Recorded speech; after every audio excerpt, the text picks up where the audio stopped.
This is it, man. I'm I think it's hilarious that this is all actually going. Like I watched a video about this in on YouTube in like 2006 and didn't think it would go this far. But here we are.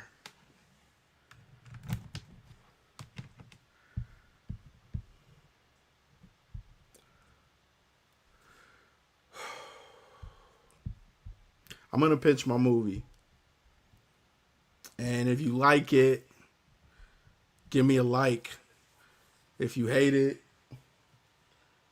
listen better. It's you, not me.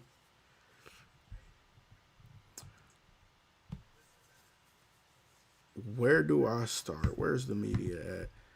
If you guys can't tell, organization is my weakness.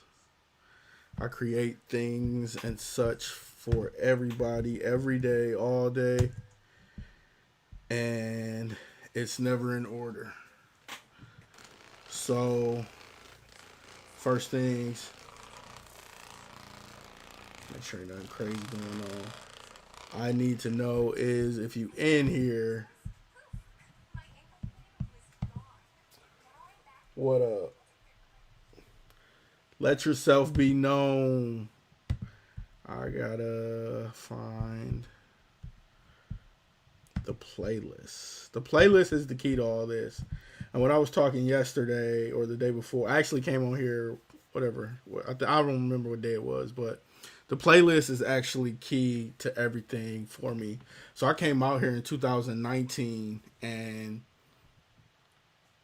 this is kind of when this idea all started. Like I did a couple of Indiegogos to fundraise for that portion of it to get it shot, and it was during the pandemic, so I was kind of I had no shot at getting it done because there's a party scene. It's a really huge party scene, and I had a location to do it in the moment, but the pandemic hit, so I've been kind of asked out over that, and like I said, when I came out here the first time in 2019, like the goal was to graduate, which I did a couple years later, and then start making movies. And last year was pretty special, man. I had a bunch going on for me, and I don't want the momentum to die, or I don't want this to, like, I got a lot of future money ahead of me, I'm hoping, but not right now money. Like, I got laid off last February. If you've seen clips on Quality TV, and I've been looking. They not doing DEI no more. We ain't doing hats tonight. We ain't doing hats tonight. So that's a good one. We clipping that. We ain't doing hats tonight. 8:30. Somebody be the timekeeper. Listen, this is what it's all about. I printed out a little bit of my script. Over the next 7 days, I gotta put this together. I've been writing. I'm writing 2 films. I wrote a short film. Like, I really recognize what's going on outside, and you really got to get motivated to do what you want to do. That's the word of advice I'm giving everybody. So I'm gonna make a short film in this room with just a Nike box. I wrote something this weekend. I filmed a little bit of it. I'm gonna put something together and try to make it an Oscar qualifier. Last year, we met this dude, and he said, "Listen, man, all you got to do is get it qualified." Like, I googled the odds of what it was to win an Oscar, and it's not crazy. Like, it's this Reddit post here. I'll clip this, but it's this Reddit post, and it's like they're actors who can win the awards, or 4 awards for acting, and so it's like 1 in 32,273, and that's just like the people that's actually making movies. So the first requirement is to make a movie. So if there's 93 movies released and there's 93 directors, Got a 1 in 93 chance. So I got to make a movie to win an Oscar. So like that's what this week is. On Sunday, I'm gonna debut it on this channel, and I hope I make it to Sunday because you know life is life, and that's where you come in. I need views. I need you to go pull my haters in. I need you to go find people who want to be a part of something. I'm trying to make some type of Black history today on this stream. I don't know what this can be, but I failed at one of my dreams once, and whatever, man. I'm just gonna go down swinging. We all in this place. Like I can't believe they letting this shit happen. like, yeah, man. Like I knew what the result of this was. So, if you're looking for comfort, do what you want to do, man. It's you don't know how much time you got left, and time has always been something that's been at the forefront of my mind. Is how much time do I got to do this? I was a little lackadaisical. I was getting my shit together this year. I'm a little upset. I was getting ready to turn the corner, but we move. I'm looking for. I gotta find this playlist. Hold on, because I'm just gonna keep doing this over and over again the entire stream. I want. Here it is. I need to be able to talk about. I need to be able to pitch this in like an elevator pitch, which is what the hopes of all this becomes. Is like somebody sees this and is interested in the film. So please go tag your friends, tag people. I'm about to get on TikTok. That's how serious this is. Listen, I made a cover letter the other day for the first time in my life, and I'm about to get on TikTok. If you need a sign, that's it. And I'm live streaming, so let's go, man. Quality Sports.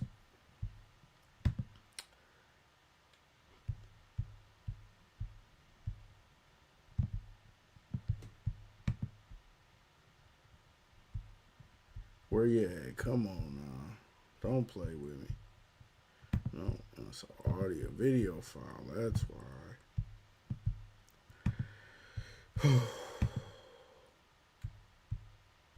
Man, I think once I think that this stuff doesn't have to be so formal. I'm like so into producing that I overproduce stuff a lot of times, but I think right now I really just need to talk to everybody. Like, yeah, so I'm going to switch to my headphones. Just want to make sure that everybody can hear me still. Yeah, we good. All right. Listen, so this I came up with in 2019, man. I was out here on the beach in Huntington Beach, and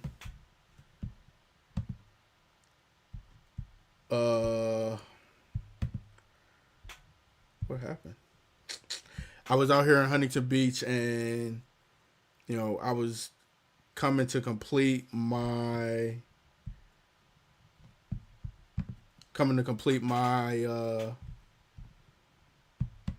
degree. I went to National University. I met this dude named I called. I was out in Pittsburgh. I called this dude named Alan, eccentric dude. He became my professor. I came out here to finish. Like I live around the corner from him, so I help him out from time to time. But I came out here to like shoot and finish this film, and just never got around to it. But like when I first came out here, I put together this playlist to kind of get to the flow of the movie. And I think for me, tempo, tone, like flow is everything. I try to put together, so I put together a playlist for Brian's movie, and it's very Rocky heavy with themes, and he's a real life Rocky. That was like the marketing thing I did for him, and it was no different from this one. I'm a huge Marvel fan. I just had on a Guardian shirt. Um, James Gunn, like while I was in film school and just started film school, I was watching Marvel. So, the Guardians movies kind of gave me a good idea for how I want my tone and my tempo for my movies. So, like, I really like this playlist. It's up on, I'm going to put it on Spotify under, I think Quality Sports is my name.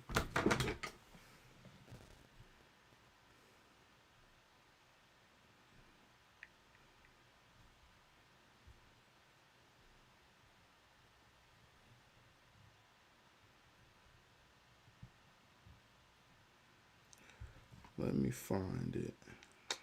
Find it. Find it. See? Come on and find it. View profile. Daquan D. Young. I'm going to put that. It's up on my title too. But man, I really like this playlist.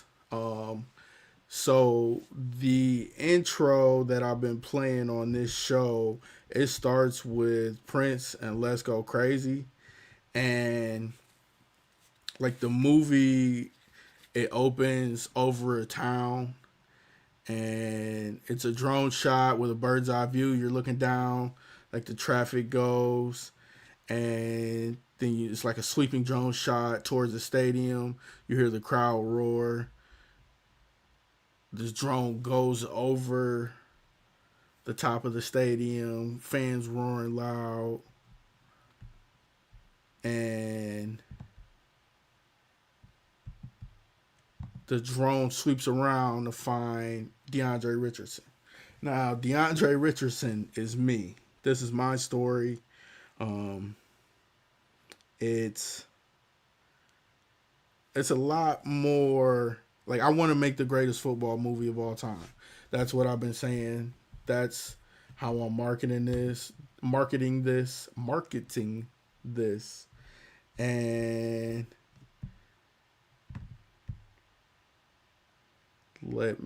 that's how I'm marketing this, and that's been my sticking point. Like I want to be the greatest, so I want to make the greatest football movie of all time. Which drop your line in the comments. What do you think the greatest football movie of all time is? Let's get this going. Listen, I'm creating a show that's probably gonna be 29 hours long, and then I'm gonna come right back and do it again. No sleep till Brooklyn. It's another good James Gunn needle drop. What's the best? What's the greatest football movie of all time?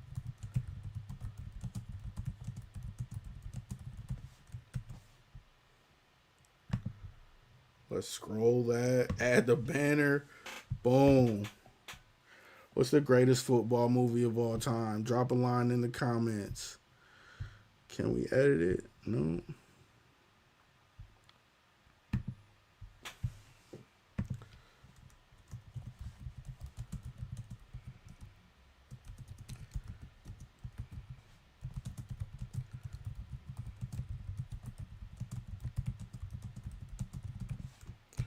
Let's go. Boom. Damn, that's going out everywhere. I like it. Uh yeah, so my goal is to make the greatest football movie of all time. And I've been working on it since 2019. I came out here and I had this playlist. So the let's go, man. Let's read it. Exterior.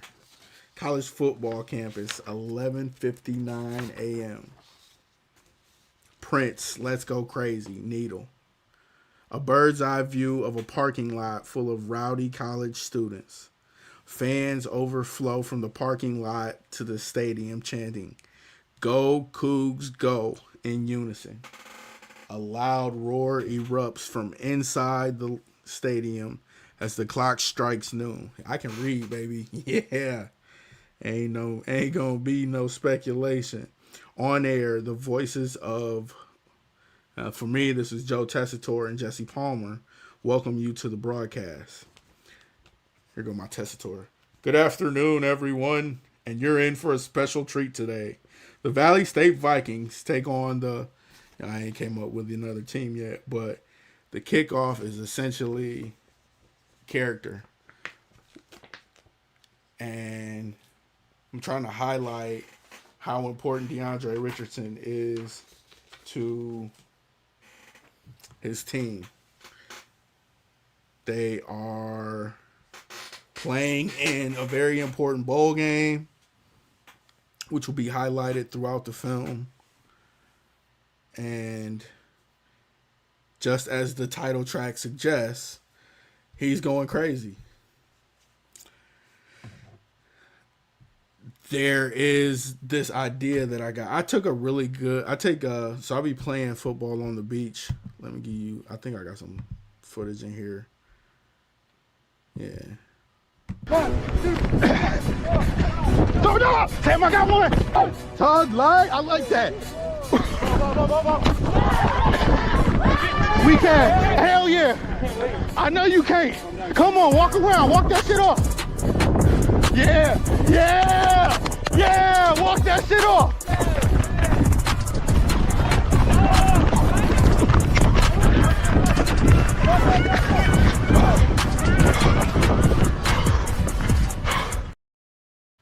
So there's a really good shot I got that I'm gonna find here a little later to post that. It's called Player One Mode, where I attached my GoPro to my chest, and it's just about finding the flow of the game. But the opening kickoff is returned by DeAndre Richardson. This is Player Two Mode, where if you've seen the Mario movie, a few other movies have used it recently, but like the beat 'em up side scroll 2D games like that, he's gonna be running the sideline, weaving in and out like a Forrest Gump, but it's gonna be like a lower angle. I think that's a really cool shot idea that I have. And then a couple of Player One modes where you see inside his helmet, like you see on like Facebook, a lot of the 37U cats be having it. I got to figure out how to rig that, but that would be something I do. And then third and fourth quarter, those are kind of special moments where, you kind of probably tighten the frame up, and fourth quarter, it's just, you get that feeling. So, and this is all like within the budget. I'm thinking it's going to have to be something that, I shoot for later. The thing that, I really want to announce is, and talk about beyond this playlist is something, I'll probably say for like an hour or two, but, with the Player One mode, I think that sets up his character well. That game, that first quarter, it's kind of like after he scores his final touchdown in the first quarter, and you kind of pull back through the TV and you meet them in the framing device in real time, which is draft night. And draft night it's important literature, I think, because I'm telling the story of how you don't want to get, I don't want to say sold a dream, but how important football is to being, for me, it was called being the ticket. Me and my homie Mike, we riffed about this, about being the ticket. I don't, like, for me, it was about, my brother was on my dad's side, and, I didn't really get a chance to grow up with him. And it was just me and my mom, my grandma, and my sister. Yeah, I'm bringing out the full gamut today, baby. Like, that's my family. So for me, it was like I wanted to be the ticket. The ticket is the person that the family kind of rally around and push to the moon to get them to where they're going, because, they the ticket out. and I thought I was the ticket. You know, I wanted to be recognized as such. You know, if hold on, I gotta find some of this stuff, but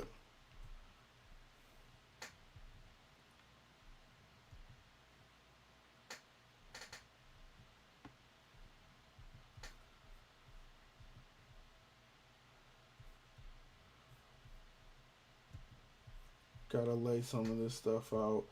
It's the organization, like I said, is the problem with me. So we just gotta roll with the punches. If you hear, like and subscribe, please bring more people. This is it, brother. It's looking bleak, and not Memphis bleak, very bleak. Uh, so this is some of the imagery that I got for it.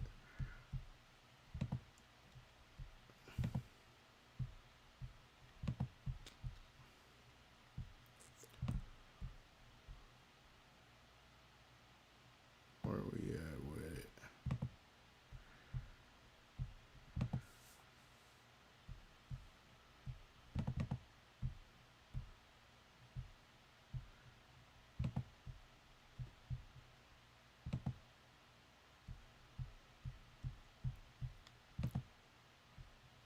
This is me my senior year, and you know it was. This is a lot of the players I played against, inspiration heavy, and a lot of my story inspiration heavy. And you know, I think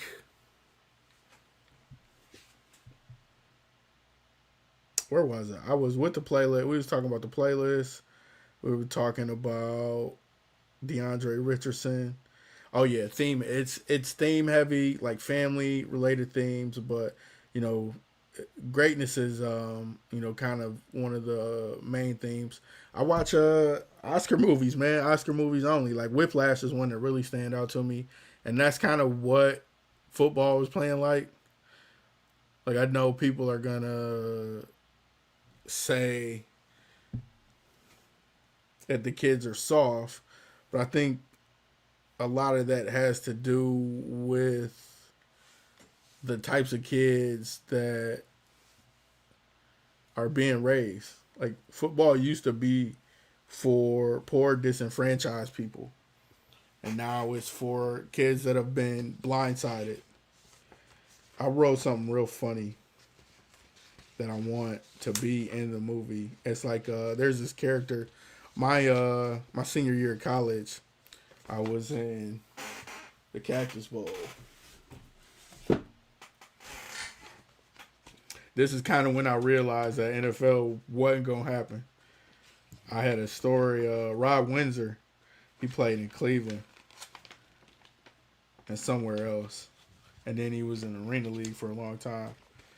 We was like 1-on-1 on the outside, and he ran a fade. I knew it was coming, so I like played over top of it, and I just remember like an angel floating above me, like 10 feet in the air. I said, "Nah, man, that's probably not gonna. It's not gonna come to fruition after that." But I was where we at? There we go. There he is. There he is. I was a Cactus Ball alternate.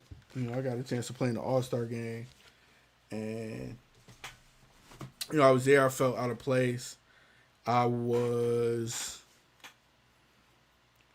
wasn't confident. And I got a message from I got a message one night from an agent. And he was like, "Yeah, man, we want to sign you. This, that, and the third. Get you a look somewhere." I was like, "Nah, man, agents slimy. They gonna take my money," which is like stuff that my mom and them always repeated when they were talking about playing football and all the stuff that could happen. So, like, that's one of the major mistakes that I think I made, is just not knowing what the process was and how to navigate it. I think it's a lot different now with NIL growing up, but it's kind of the same thing, man. You're marketing yourself, and you're doing a lot of things that people are going to try to take advantage of you. It's a lesson I'm still learning myself at age 40. You know, it's it's something to know. So I think the movie, it's gonna be funny. It's got a lot of groundedness. I hope and pray that this works so it can be a big budget type deal, man. I got like 3 or 4 levels that I can shoot it at, but I got to get it shot, and it's got to be done by 2028 because there might not be a 2027, man. So, if you learn anything from this stream, it's that you got to go do what you want right now. And like I said, that's Let's Go Crazy. That's kind of like the image for what that song on the playlist would be. It's just the first quarter of the biggest game of his life, which got him recognized. That's a good. I gotta write that down. Like, I'm actively. The problem with me is I haven't written the movie. The movie's all up here and it's scattered throughout a bunch of different pages. So this is what we're gonna do. We're gonna write the movie on stream. Now, it's a couple of things that I'm doing for the movie that I want to auction off here. So if you got friends, go tag an NFL player, man. I don't know somebody's watching. Go tag a movie studio, an NFL player, somebody. Like, we got to get this cracking. I got to make this work. I got 2 days of something really big. I need something really big to happen. I got 7 days for something major to happen. So I'm here. I got to figure something out. Like and subscribe to the channel. I'm going to be here live. We're going to make some bets on if I get this done or not. We're going to talk about the one thing that I really want to talk about, though, is the Real Hate Hotline. Let's cue that up.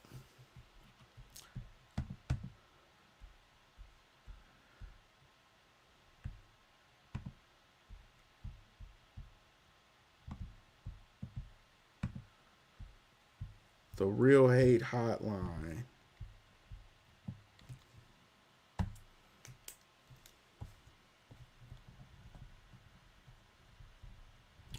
See, I got a really good idea there.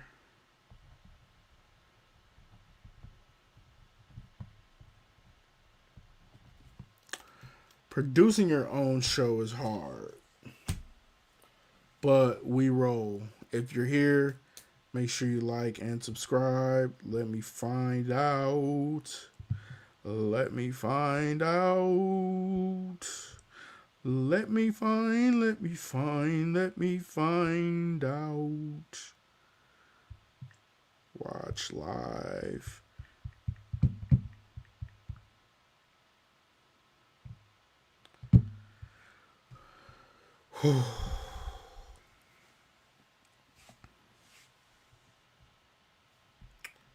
Here we go. The Real Hate Hotline.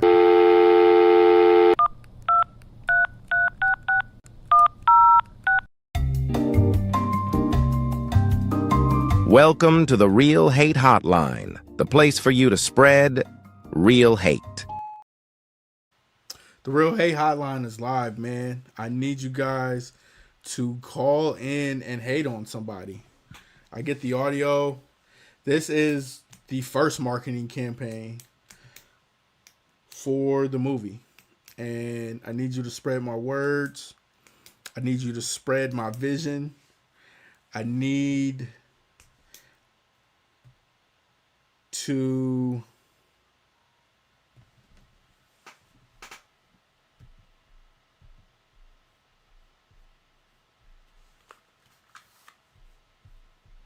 sorry about that. Something's going over here. I need to I don't know, man. This is it. Like,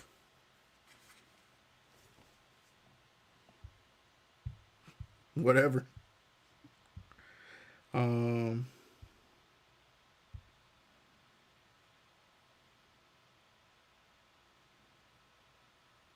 we were at playlist. But the Real Hate Hotline is live. Make sure you call. That's what I was going to do.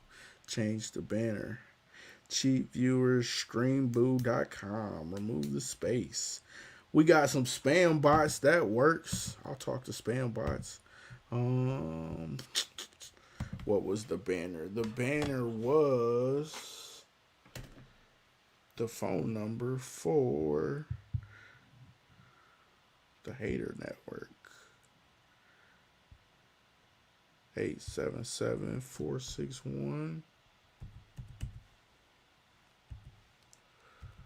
461 4873. Real Hate Hotline. It's 5 in the morning and I'm up having phone sex with you. Yeah. Let's go. Call into the Real Hate Hotline, man. If you got somebody you hate, we'll talk about them.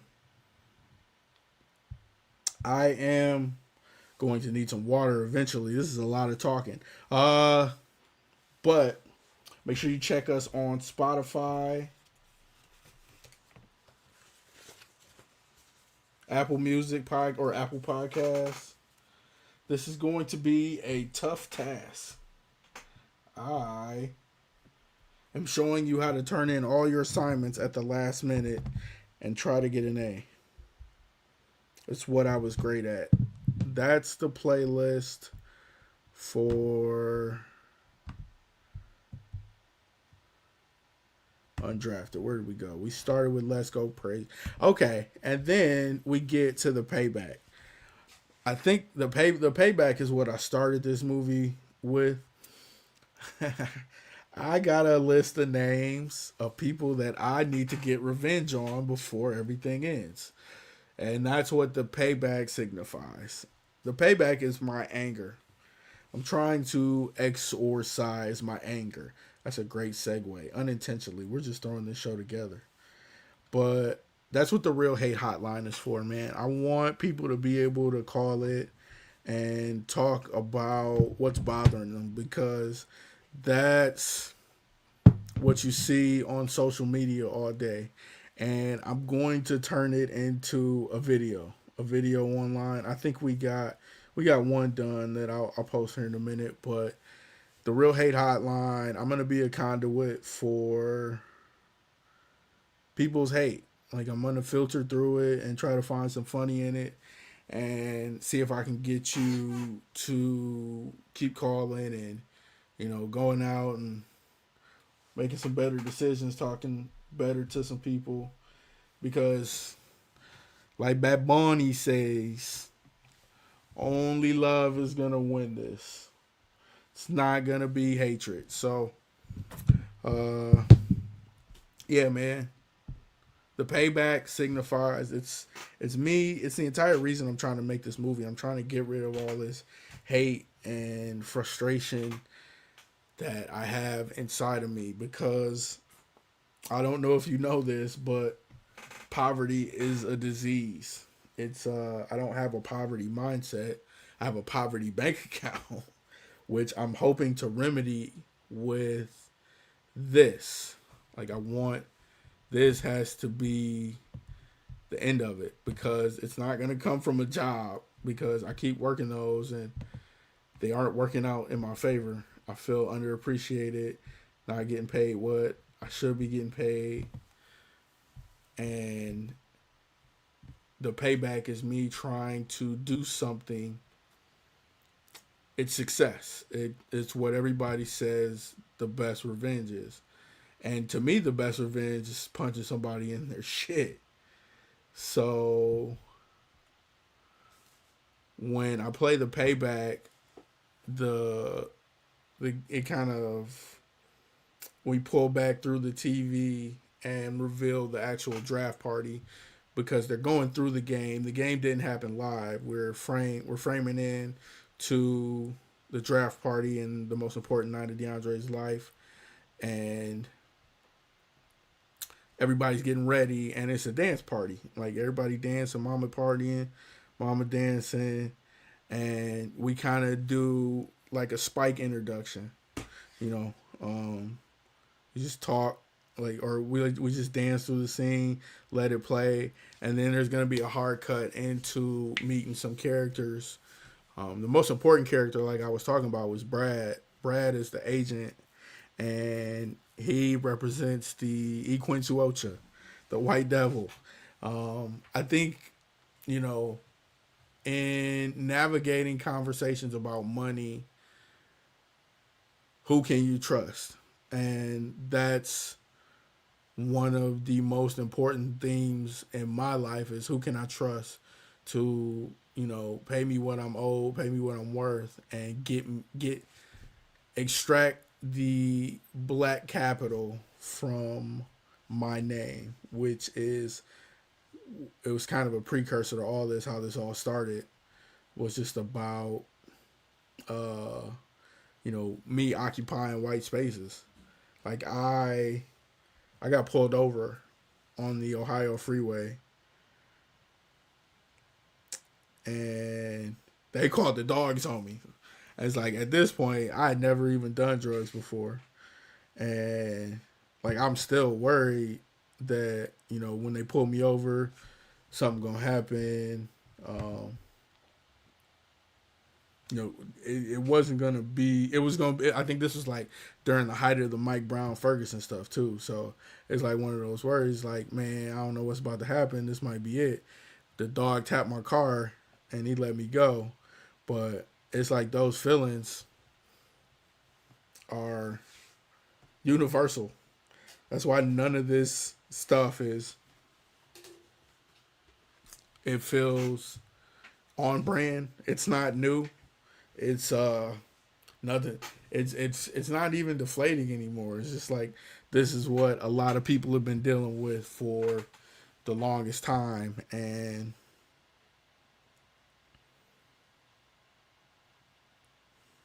I think at this point for me, it's not even a hopeless situation anymore. It's just, whatever.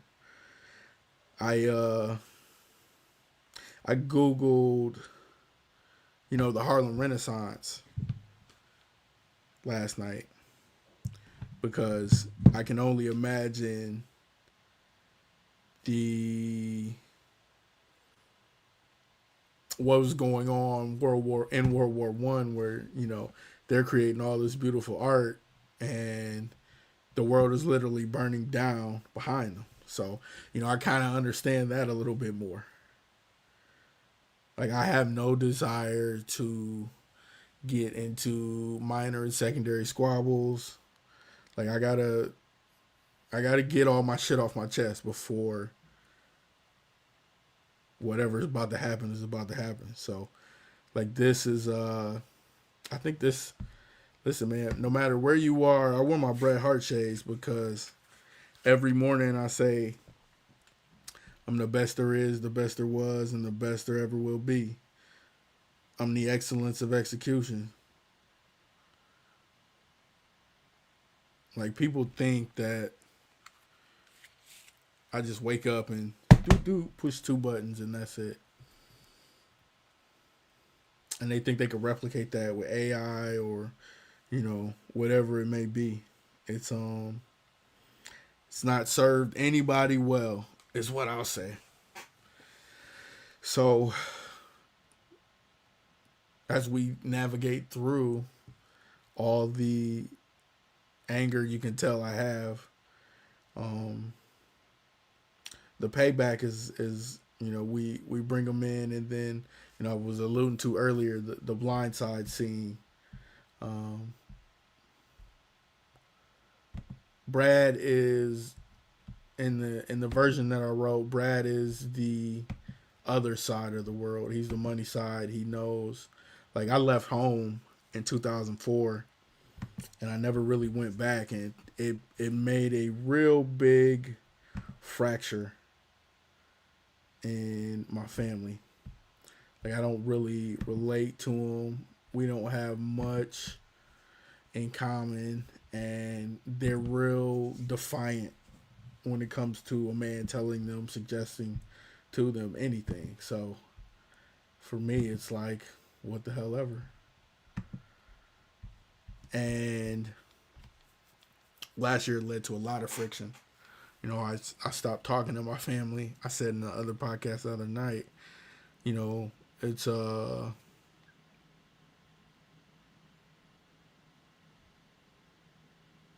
it's something that, you know, was supposed to happen, I guess. I'm not fretting it. That's what all this is for. I just need little time to focus, but they're on the list too. I cut my granny off if she don't see it how I see it. It's I need, this is kind of like last year was kind of like an awakening for me. Like you think that you're gonna arrive at some result and everything's gonna change completely, but that is not the case. I was up really high last year going through everything, and then I started to come down casually because nothing has happened. When is it gonna happen? And then one day I was just like, whatever, man. When it happened, it happened. So it's been a constant battle of waiting, hurry up and waiting. But can't make excuses there. I got to figure something out. So that's what we're doing tonight. And that was the payback. Got a couple more people we'll talk about in some capacity. But let's turn this comment box off. Never dreamed you'd leave in the summer. Stevie Wonder. This is a good playlist, man. I be working out to it sometime. I've been listening to it a lot. Never dreamed you'd leave in the summer. When I wrote it initially, it's about a basketball player and him and his dad.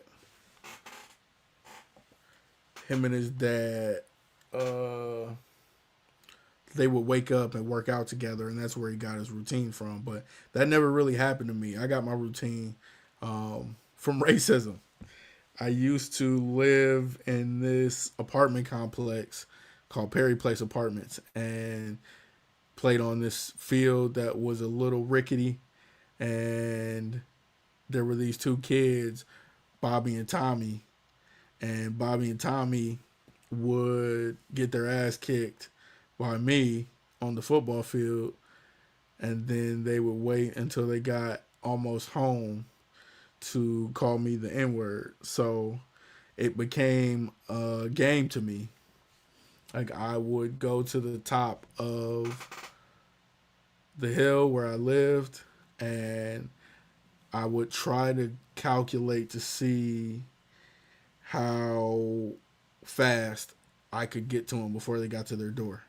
Because if they got to their door, then I wasn't going to see them again. And we would just play the game each time. So, that's one of the stories, one of the monologues that I think would be a lot. That's Oscar bait right there, baby. Like, I can win off that monologue alone, especially in this climate.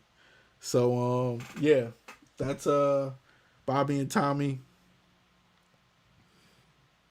They are the victims of the Oscar bait monologue, but that's I never dreamed you leave in the summer. There's this hill. I went to Pontiac Northern High School. It's Pontiac High now. There's this hill that I would run on the weekends. I didn't do it consistently enough I did it. I ran the hill. I just didn't do it consistently enough to get to that level. Like, I needed a few more reps, and that's one of the things that, you figured out and you kind of kick yourself over at the end of the day. It's because, I ran it. I did the extra reps, like my man Sammy say, but I didn't do enough of the extra reps. So it's one of those things where I'm kicking myself now, but, I did enough of the extra reps to get as far as I could. So that's Never Dream You Leave in the Summer, like depending upon the finances. That could be a cool shoot either way. But yeah, I got everything cooked up for that. Then we go Detroit versus everybody. I'm from outside of Detroit. I never really claimed Detroit like that. I'm from Pontiac. They don't play about that. Can't claim me from Detroit. I'm a Detroit fan, except for the Lions. The Lions are the reason I'm in this. I'm gonna tell you about Barry Sanders syndrome and how I was the last person in the Silverdome before they blew it up. And I snuck in one night. It's a bridge where you cross I-75 that was kind of like destroyed. And it was like a pretty steep drop. Like, I want to say at least like 16 feet. And I was out there in the dark and I dropped down. I didn't even know what was down there. I want to say it was a concrete drop, but it was still like grass and stuff that it could have been sketchy if I fell.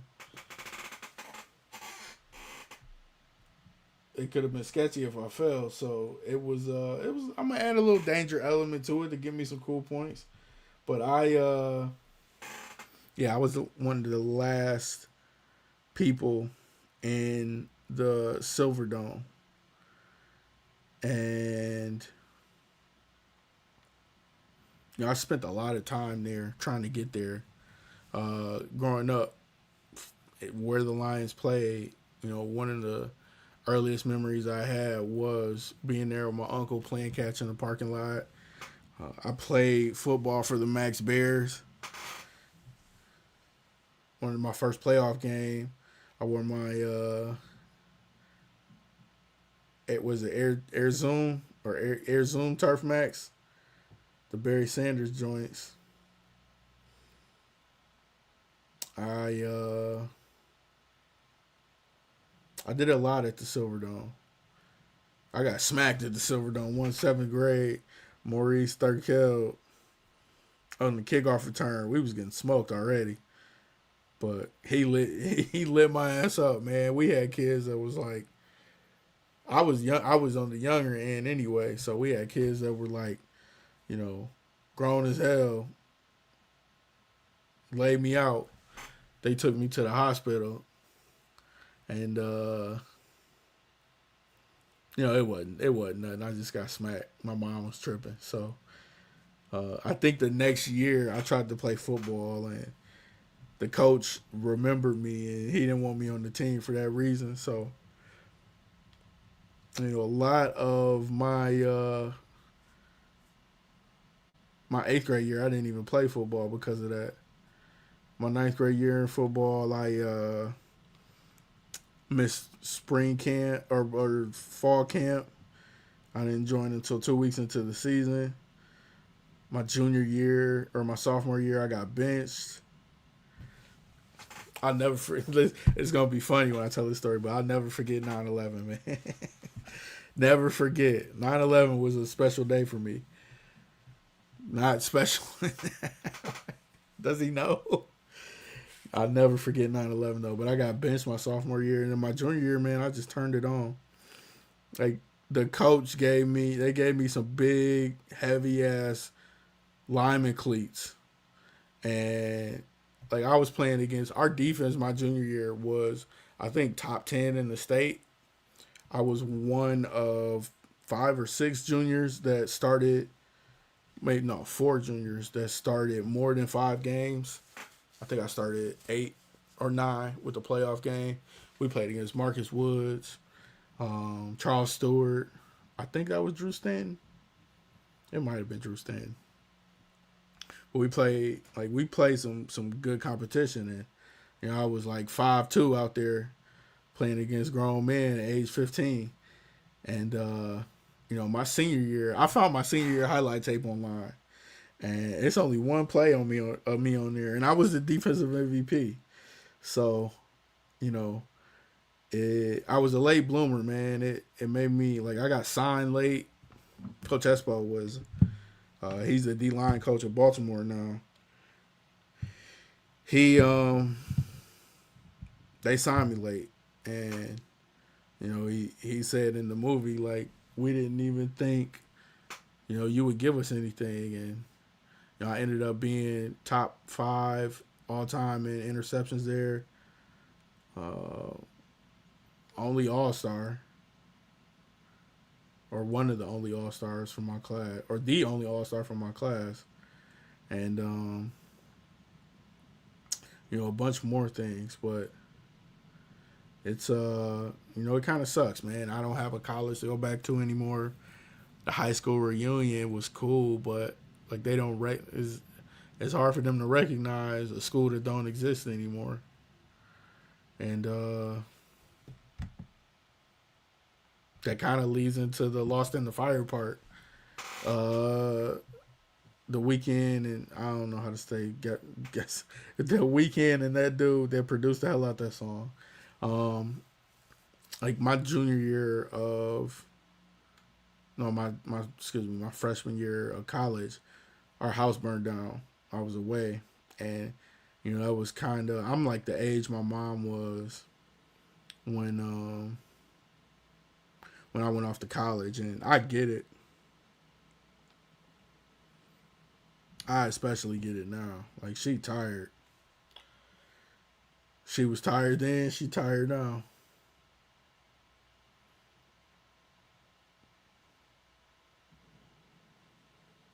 And it's one of those things that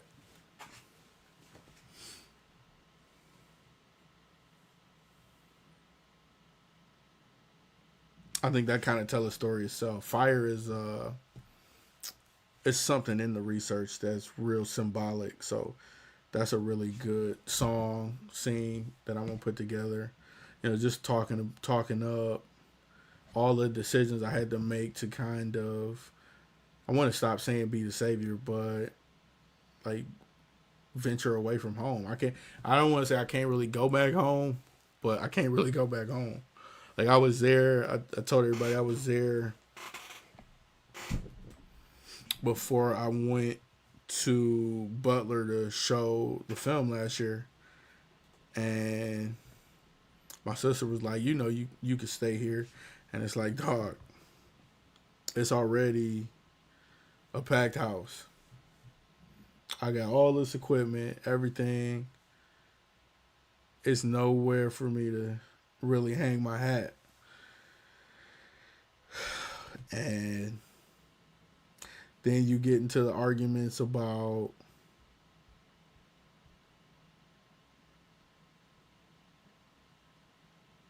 how much you owe. Like, nobody really step up. It's tough, man. Because they all just frustrated and angry. They need to call the Real Hate Hotline. And I've been trying to do this to show them things that would get them unfrustrated and not angry. And it just hasn't worked yet.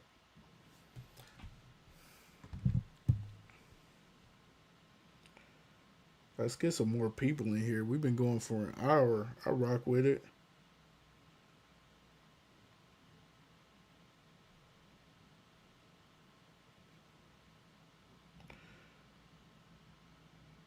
I can't lose you, babe. I can't lose you, babe. I can't lose you, babe. Oh, tired of being home alone. See, that's Lost Some Things in the Fire right there. That's gonna bang right there. And then that's probably that leads into the midpoint. Listen, man, when I was coming up with this, I was cooking. The Papa Was a Rolling Stone scene is fire. It's, a pair, what did Trick Williams call it? A pair of whatever steppers. Lemon pepper steppers. That's what it is. A pair of lemon pepper steppers stepping the screen. You see his feet walking towards a house. The camera tracks with him. Doom doom. Doom doom. Doom doom. Doom doom. Papa was a rolling stone. Wherever he laid his hat was his home. And when he died, all he left us was alone. So he come in the same time that DeAndre is getting drafted, and like I don't know, I got to figure out the draft order, which is funny. I got to figure out the draft order and how it relates to the story, and how I got to put all this stuff together. And he comes in right when DeAndre is drafted, and they reconnect in that moment. And then one of the cousins, somebody an extra, breaks the tension by saying something. I don't know the line yet, but it's down. But it's something funny. That's why this movie's funny. But yeah, that happens. Dad shows up, and then all the people at the party speculate why he's back. And that's when we go into money, Bear Strong. I think that's a good explainer for what I want. That wasn't even intentional. That's a good explainer part for, what it takes to financially destroy a household. That's what I kind of figured on this journey, is that all it takes is two black men missing in the house for it to become a burden. Because I didn't have my dad, and my granddad passed away, I think, like a year or two, or the same year before me. And it completely altered the trajectory of my life. And that's really all you have to do to cripple and destabilize a family unit. If you want, you can stretch it and say that poverty is another form of extermination. There's somebody with a more thought out explanation for that thought process than me, but I feel underserved. I was talking to Alan one time, and I came to the conclusion that something real simple, people are upset because of all the nepotism, but that's all this country is and has been, is nepotism. You can't really get anywhere if the people before you don't make a path for you. There is no self-made Kardashian. They had every advantage and every opportunity in the world, and they chose to create reality TV. It's one of the best things that I've come up with is the best movies are just critiques of late stage or capitalism itself, Whiplash. Bro dissed this girl immediately because he wanted to be great, and I feel that that's a strong open. That is in the heart of anybody who think they have to suffer to attain greatness, which is a lot of, I think, the character for Deion. I'm really no bullshit. I've been breaking this down for way too long, and it's about time. About time you hear some truth. If you're here, like and subscribe, please. Somebody show up.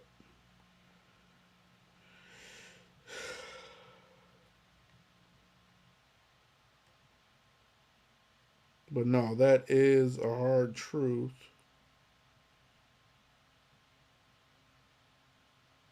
That if he wanted to be great, he had to diss his girl.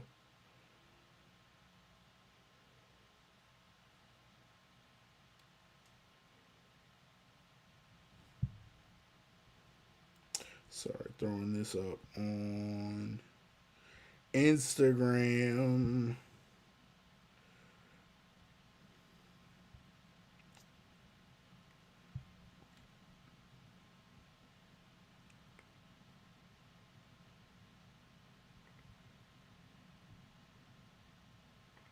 Boom, boom, boom. I'll get back to you in a second. I don't know what's happening here, but I gotta get more people in the stream. Playlist. Come on. We going for an hour. That's crazy. Can't get more than two. That is crazy. They sure making it hard for a brother. You know it's hard out here for a pimp. When you're trying to get this money for the rent.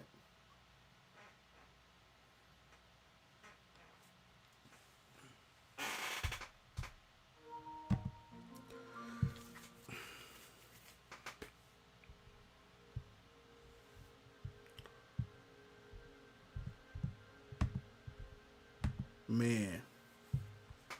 One of the things that, is kind of frustrating is just people's absence. I don't know how to. I don't want to say sell myself or get people. I don't know how to get people here. I went. I went to. Let's make a deal. And I posted it on Facebook and, got good responses. Man, my family barely hit me up and said cool. My aunt hit me up. Like, I don't know. It's tough.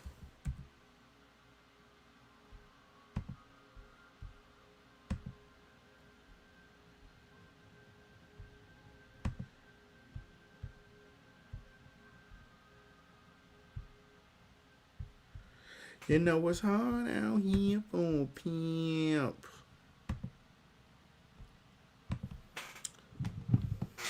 Can I get anybody in the chat?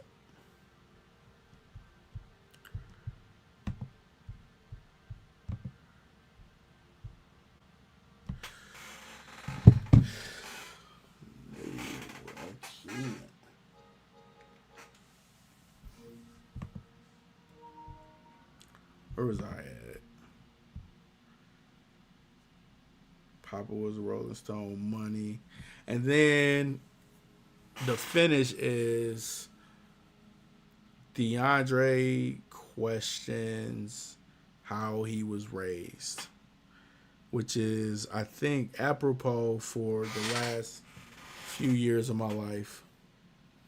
I've been trying to understand it.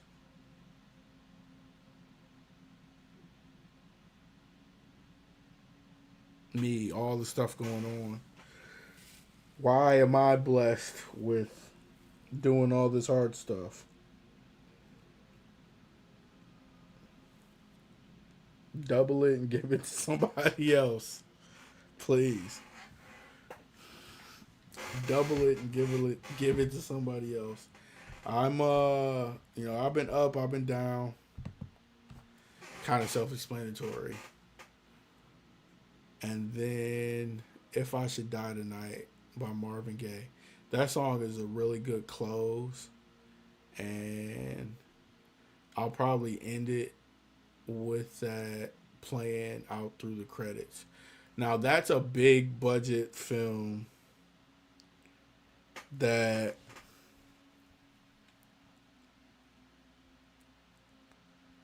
I would want to shoot. That's like the dream, the goal, everything. Where I'm at is nowhere close.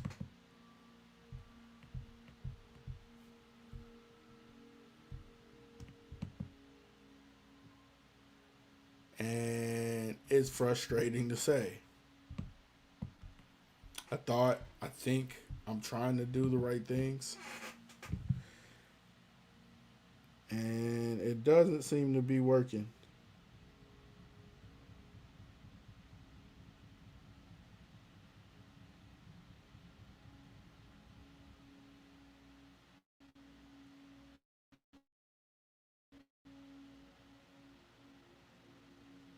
Doesn't seem to be working. That's the frustrating part.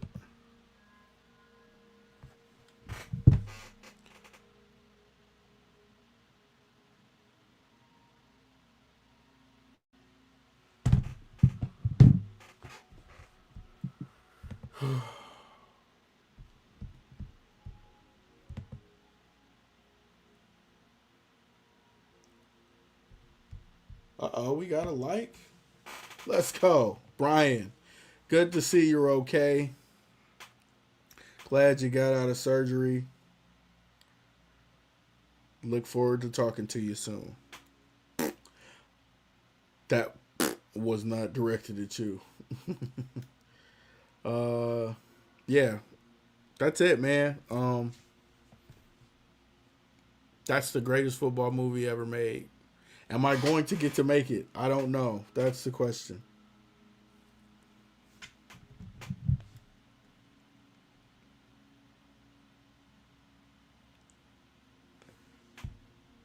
Let's run a promo real quick for the... Where is it at?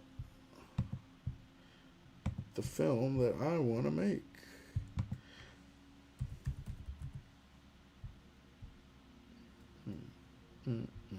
There it is. Boom.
Stay away from that old Viper man. Don't you take that fruit he's holding in his hand. Just one bite and you'll be swinging with the band. If you hang around that old Viper man. Don't take edibles before you go to the airport. I was chilling at the gate. I was filming because, like I said, before we went, I wanted to do this documentary. I was filming. I was getting some B-roll on my feet in the airport. I'm headed to Portland, and I hit this Prize Picks play, and I'm sitting there checking my phone. Damn, man, it's getting dark. Like the edible kicking in. It's dark. I'm like, man, this flight probably should have left by now. Let me go check. I go to the gate. She said, "Sir, your flight left an hour ago." So I get a hotel. I think I flew out the first thing in the morning, but Right. yeah, don't take edibles at the airport. Not a good decision. Just If you hang around that old Viper man and let temptation lead you by your lily hand, you'll be moving your body to the dance when you cut it with that old Viper man. You'll be high. You take one hit and you'll be swinging with the band when you hang around that old Viper man.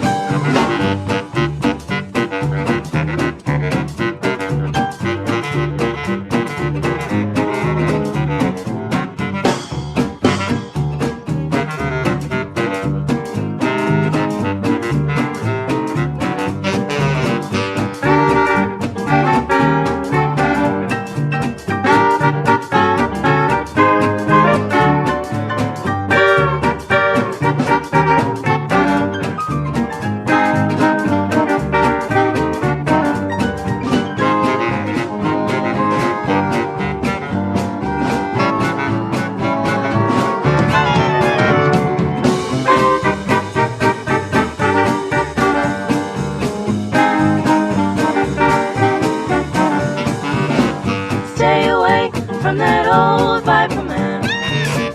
Don't you take that fruit he's holding in his hand.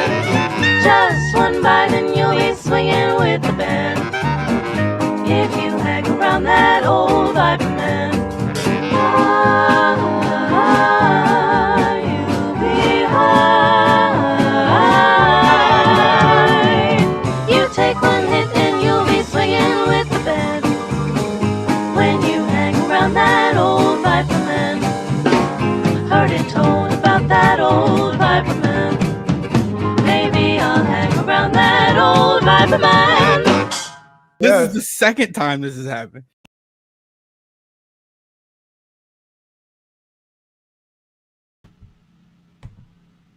This is the second time this has happened. What's going on, baby? This is the Qwan-a-Thon. We are still at 0.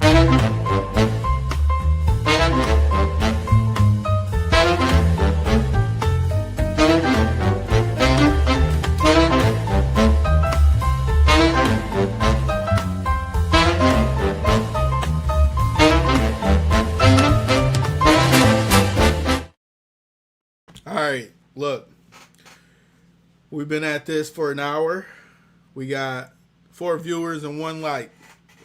That's 4 viewers and 1 like more than we had when we started. We just lost a viewer. God damn it.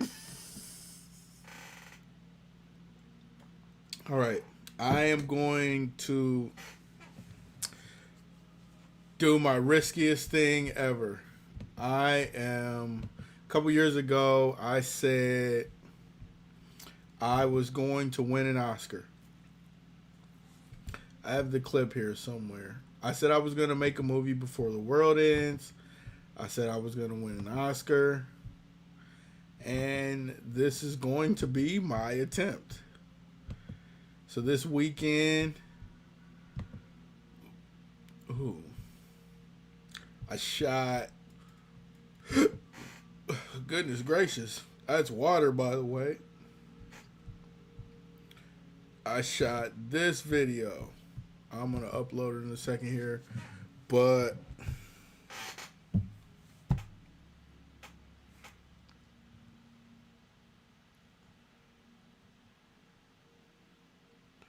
let's see if we can get some more people in here. How can I incentivize more people to come into the show?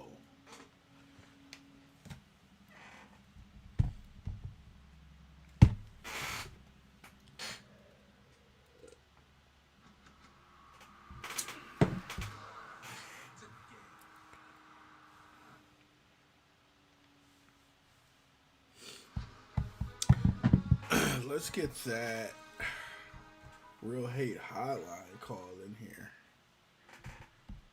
Uh-oh, we got a comment. Friday Night Lights.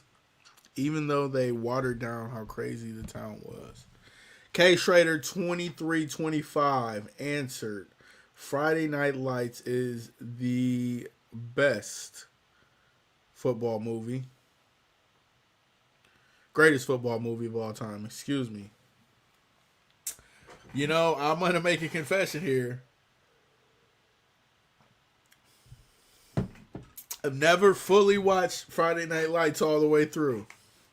It's on the list. I tend to lean towards the program. Any Given Sunday is number one for me. Unnecessary Roughness. We didn't have good football in high school, so I can't fathom like high school football being good on camera. Like we were good, but we didn't have like movie. We had movie scene. Like we had enough. One of our coaches and our players got into a fight in the warm up line, and we just like watched it happen, and then went right into practice. That shit was hilarious and crazy at the same time.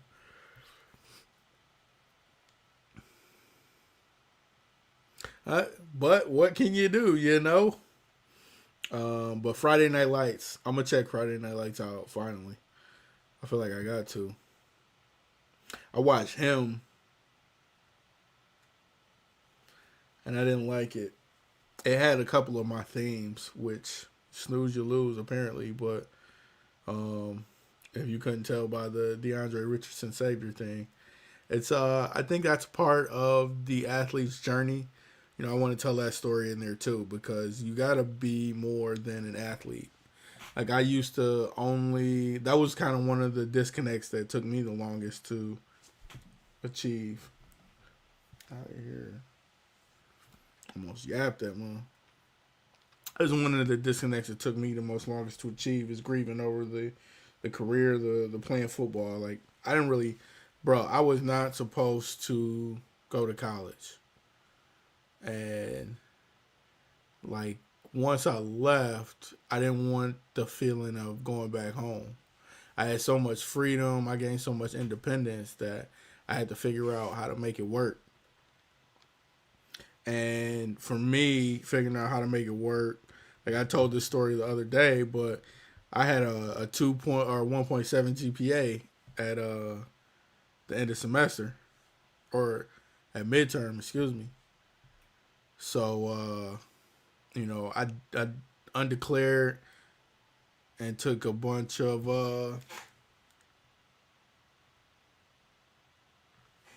dogs yelling. I undeclared and took a bunch of electives and other classes so I could get eligible. And I succeeded, man. Like, I can't believe, I don't know if it was because I played sports and they helped me, but that was like one of the moments where, you know, I was in big trouble and I worked hard, put my head down, and I made it work. So that's the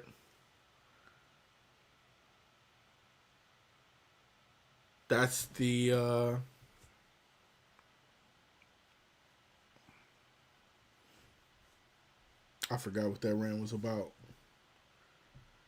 But that is one of the you know, points of adversity, man. It's like for me, when my professor Alan, he was asking me, you know, like what's stopping you from doing this? And it's always been me and the notion that I need money to do it, which I do. And I got to figure out how to do it. I can't just like I can't get hired, man. I got too much of an opinion about everything, and I don't do stuff that doesn't have some type of integrity to it.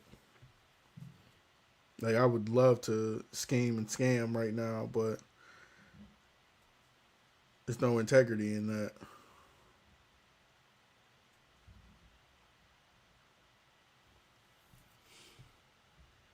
Yeah, it's messing up my cash flow. So this is that was the film, man. I really want to make it. How is it gonna get done? I don't know. We are an hour and 25 minutes in, and Still looking like a long shot. I'm gonna throw this up on. Listen, man, if you can go to qualitysports.com, thequanyoung.com, the Quality Renaissance. We're going to the Qwan-a-Thon is live.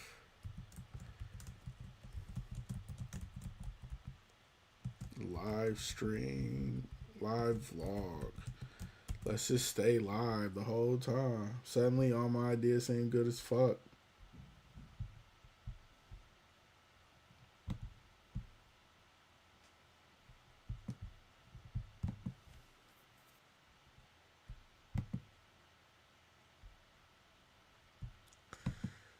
Let's go.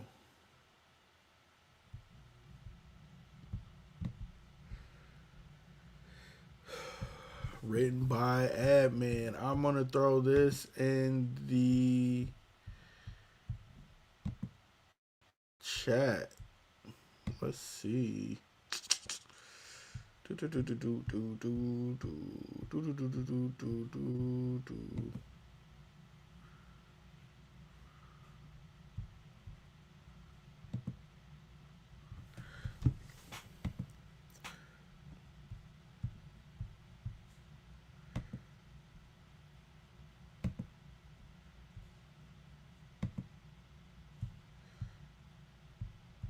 Let's go.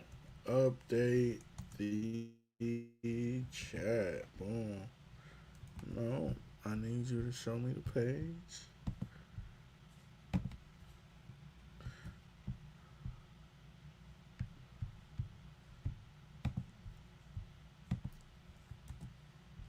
There it is. The Qwan-a-Thon is live vlog. Please make sure you like and subscribe. Recommend this to a friend. Let's go hunting. I don't know if you know this or not, but I have a Reddit.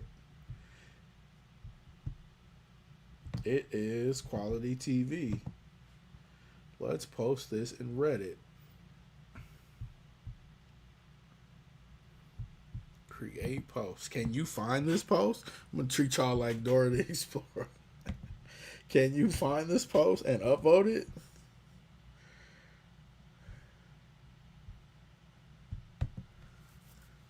Let's see. How can... Okay. All right. We're at 4 people. I think it's time to let the cat out of the bag. I am searching. So this was the marketing plan for this movie all along. And now, because I have a little giddy up, a little pep in my step, this was going to be the plan. I am going to create a game show. The game show is I'm looking for the lead in my movie. I want to work with a new actor in a breakout role in the greatest football movie of all time. That should be the answer the next time I ask, what's the greatest football movie of all time? It's going to be Undrafted, but we got to get it made. So this is an open casting call for DeAndre Richardson. If you want to act, need to act, have a desire to act in Undrafted, the movie, I want you to email your resume and headshot to qualityfilmcasting@gmail.com. Now I'm going to put this in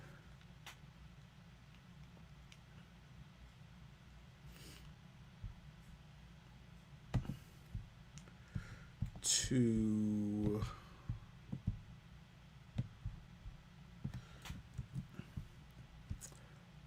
let's see, where you going? Where you going, Sonny?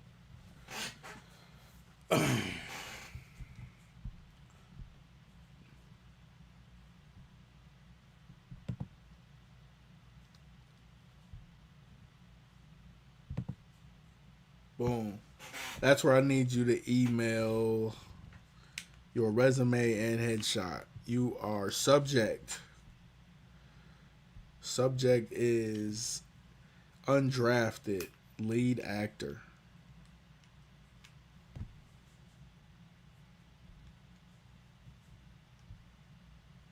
That was the plan, and that is the plan.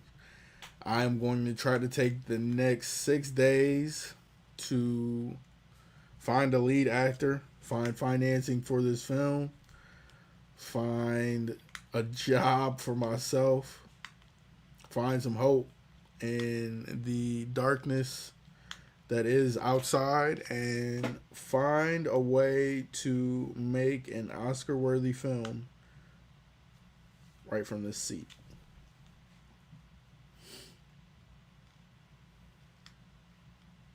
It's crazy, but it just might work. Let's take another teaser break with the draft process.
We back, baby. Now, if you were here earlier, you recognize that I said that was the intro to Undrafted. I read through a little bit of the script, and listen, man, I got it. I'm gonna change like a bunch, but I have to write it out on these note cards. So when I started this was the note card that ultimately started everything. This movie's gonna change my life, and it did. It did it from a mentality perspective. Now I need it to do it in a financial perspective. I'm inspired by it being the end of the world. Like, you're seeing a lot of independent filmmakers, like the Markiplier story. You know, I was really tapped in the last couple of weeks of him. He just made content, which is crazy. Like, it's the thing that I've been refusing to do this whole time, and now that my back's against the wall, I'm ready to go. And now that the world's ending and everything's falling out of whack, I'm ready to go. Which I'm teaching you how to turn your assignment in at the last minute and still get an A. LaRussell, I watched his story from afar. Like, I'm not gonna act like I'm locked in and tuned in, but I saw like he just did the streaming, and I'm sure it's gonna take more than that. Like, this is it Monday? It's 7 days to air was always the program that I was gonna call it. It's like a behind the scenes look at me having 7 days to do something, and I'm feeling that sense of urgency that all of my ideas are stupendous now, and I gotta get everything off my chest because who's to say there is tomorrow? Call the Real Hate Hotline. Who's to say there is tomorrow? I want to do this. I don't want to say I sat around and waited. I've been looking for a job for the better part of a year, and I think that's just the pendulum swing, the pendulum shift back to this administration and the no DEI push. Like, I knew it was going to be hard. I didn't know it was going to be impossible. So I got to create something different. I got to come up with something new. I can't, I've been working for like the last month or so at building this YouTube channel, and it's cool. It's not going to get me, I need money, like a legitimate job. I've been looking for jobs. I've been doing, everything in my power to make this work. And I still got a few tricks up my sleeve, but, this is what it's always been for me, is having to figure it out. And I think that's the part where I'm just kind of tired. This is a warning sign to you that if you think it's over, I'm getting myself in gear to do all the things that I said I was going to do before it ended. And this is very unlike me. So please take that as a warning to what you should be doing here in the future with the rest of your life. I could be wrong, but more than likely I'm not. So go out, have fun, enjoy your people, do a bunch of good things, but yeah, I'm trying to make a movie here in the next 3 years. I'm hoping it's before that, just in case, just so we get a chance. But it starts today, and today is very vital, very important. We're going up. Got to make sure we doubled views in the hour and 38 minutes we've been in here.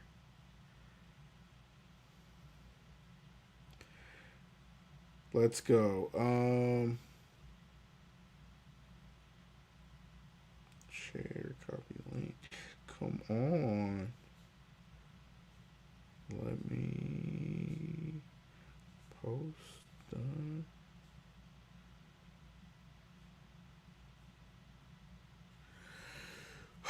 But that's it, man. That's I just pitched you the movie, and I got a ton of other things to do, but I'm just gonna keep pitching the movie.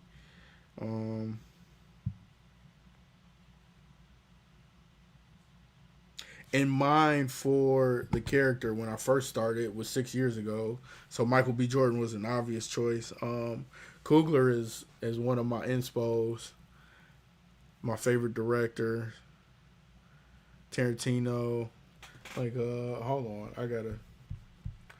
So this is the short film idea.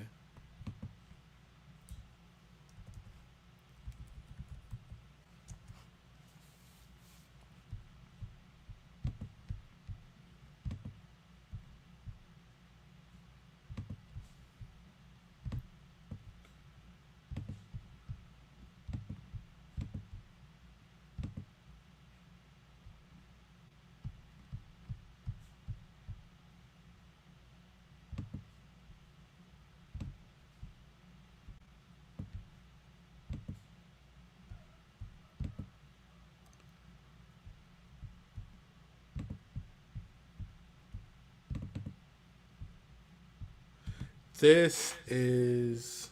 Uh-oh.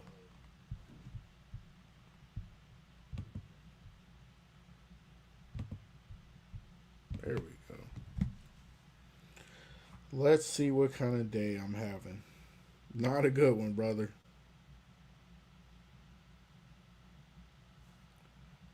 We got something uploading, but we an hour 40 in. We got 3 viewers. That's 3 more than we had yesterday. Share this with your friends. I'm gonna share it with my friends. We could be friends. We could do this every weekend. It's Monday.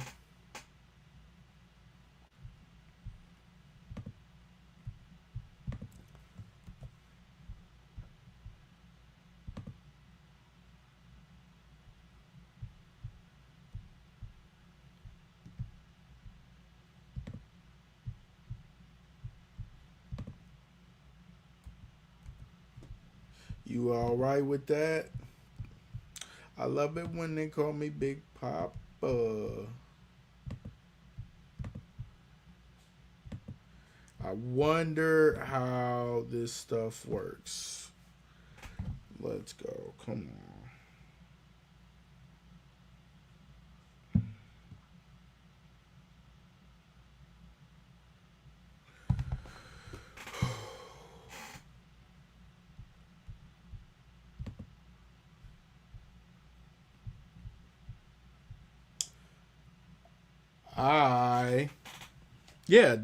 I made the announcement. I'm looking for the that's where I was going with that. Michael B. Jordan, Ryan Coogler. That's the connection that I'm looking for with this actor. Um, I don't know, man.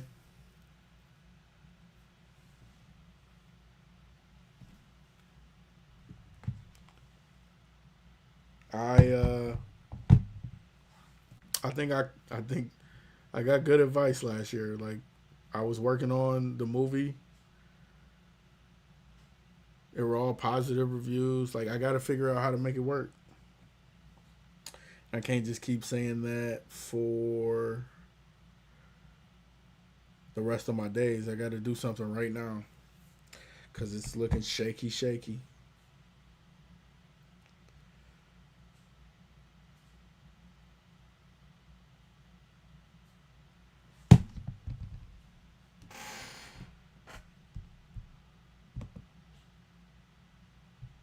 Let's try.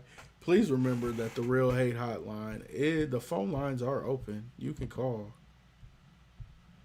Let's see if we can get somebody. Show them the hotline.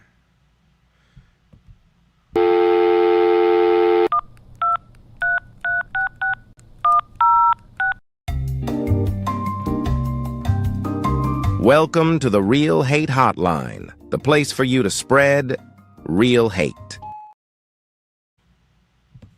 What's up, dudes? Quan Hogan here with the greatest offer ever, brother. Check out the merch and become a Qwan-a-Maniac. We got shirts in all colors, brother. We got a red shirt, brother. We got a yellow shirt, brother. We got a white shirt, brother. We got a blue. It comes in all sizes. Small, medium, large, extra large, extra, extra large, extra, extra, extra large. What you gonna do when the Qwan-a-Maniacs run wild on you? What you gonna do, brother? So, this is what I came up this weekend.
unmute myself. I need.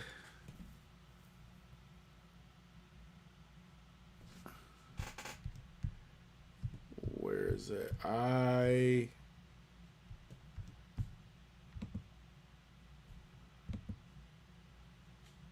don't know, man.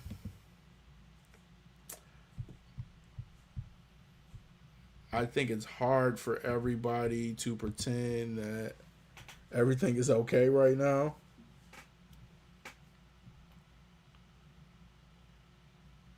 I think everybody doing their best given the circumstance, but you know, we shot ourselves in the foot. Whether you were paying attention or you weren't paying attention or you ignored it,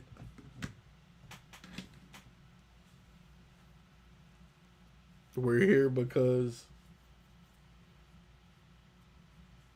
it's where we're supposed to be. This is how it's set up.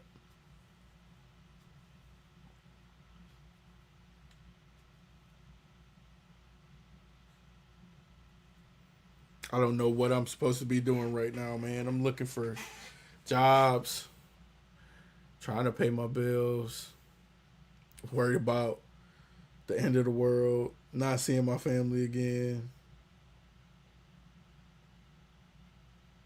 It's an insane feeling. Not sure what to do with it either.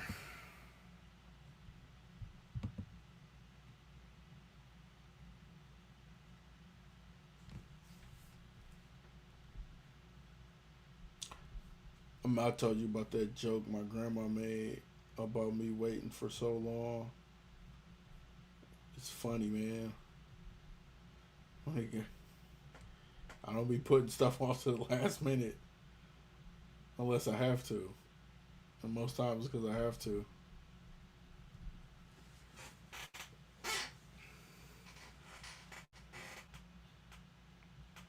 Got a good show for you tomorrow. Randall Burton gonna be on here. I played ball with Randall and Arena. We played in Missouri. I played against him when I played in Erie. He played at UK. I'm gonna do more like getting involved with having athletes come on here and talking, telling their stories. You know, trying to figure out how I'm gonna be able to make this movie and how to get it done, pitching it. You know, today was kind of like the first time I really talked about it extensively and like laid it out. So, you know,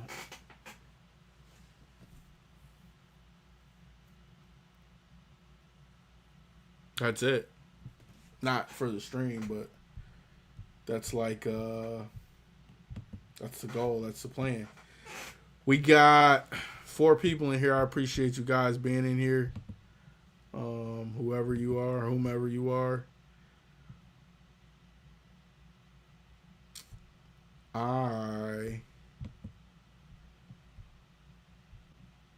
Is there another? We got another film. Let's. I'm gonna throw up a film, and I'm gonna take some time to myself. Get some water, re-energize. You know, that good stuff.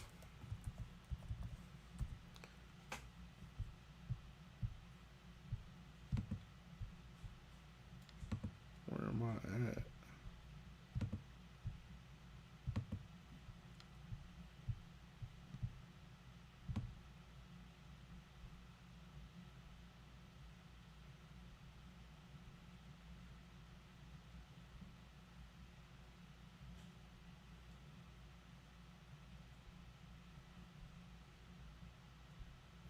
That's what I could do. Look up some Madden games.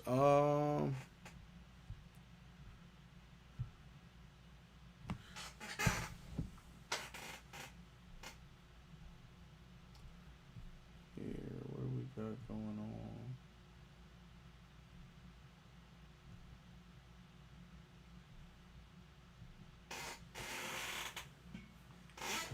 Figure TikTok out too. Crazy, scary, spooky, hilarious.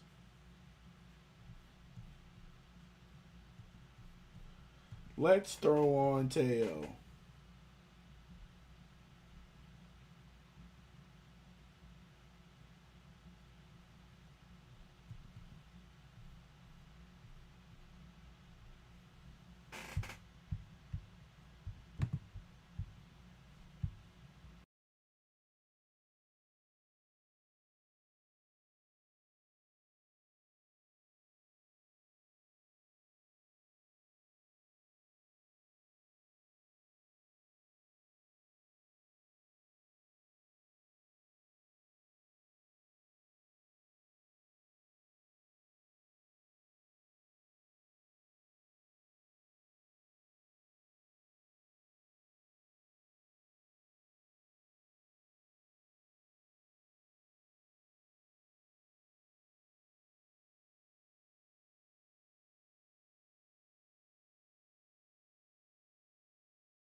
Trying to get myself a break. Let me figure this out.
Yeah, what's Relax. up, bro? Of course I am relaxed. No, you're I'm not. used You're to it. stressed.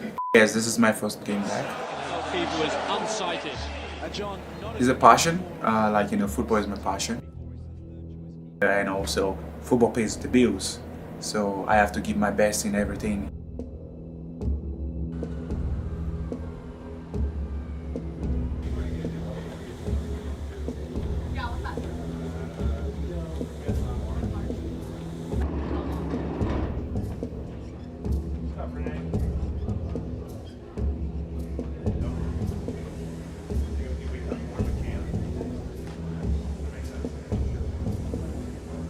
When I got injured, my brother was making some research on where to go for rehab.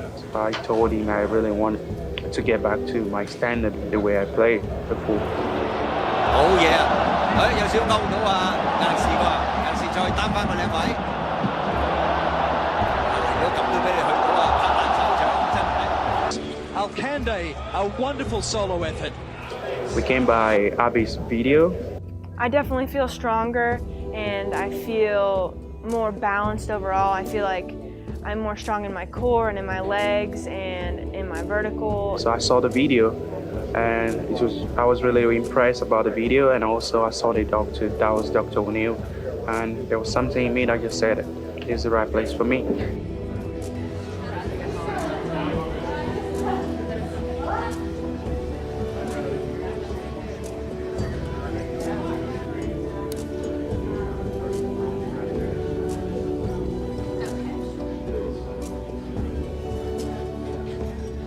You know, every day we're here for 4 or 5 hours.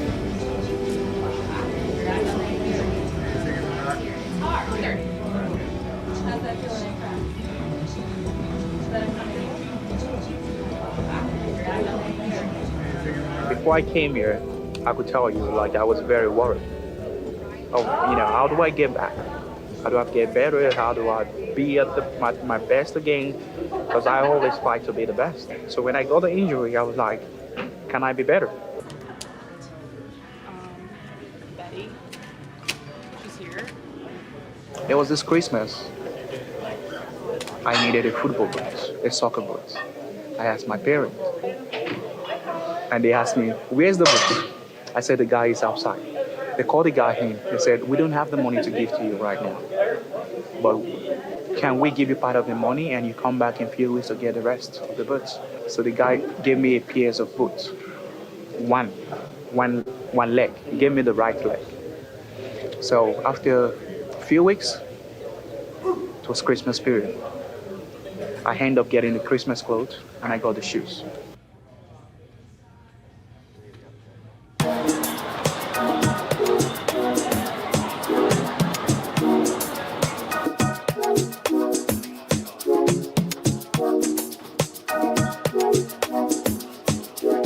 I get all football shoes I want to get.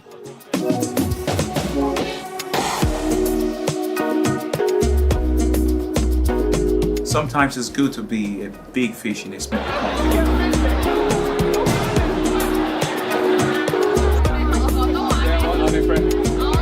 No problem. He's coming back, right? Qwan, you're coming back on Wednesday after next year, man.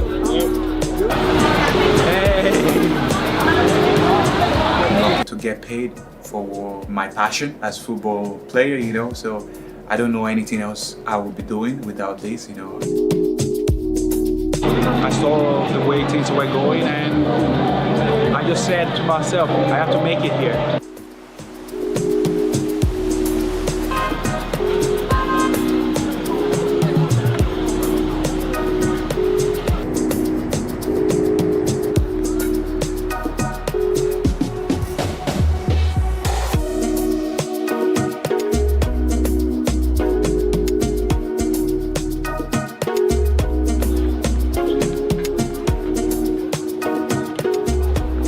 So you have your, you're doing a vlogging? We're just doing like, you know, kind of like a documentary about my life. Okay, nice. Playing for the Hong representative team has been a dream come true for me.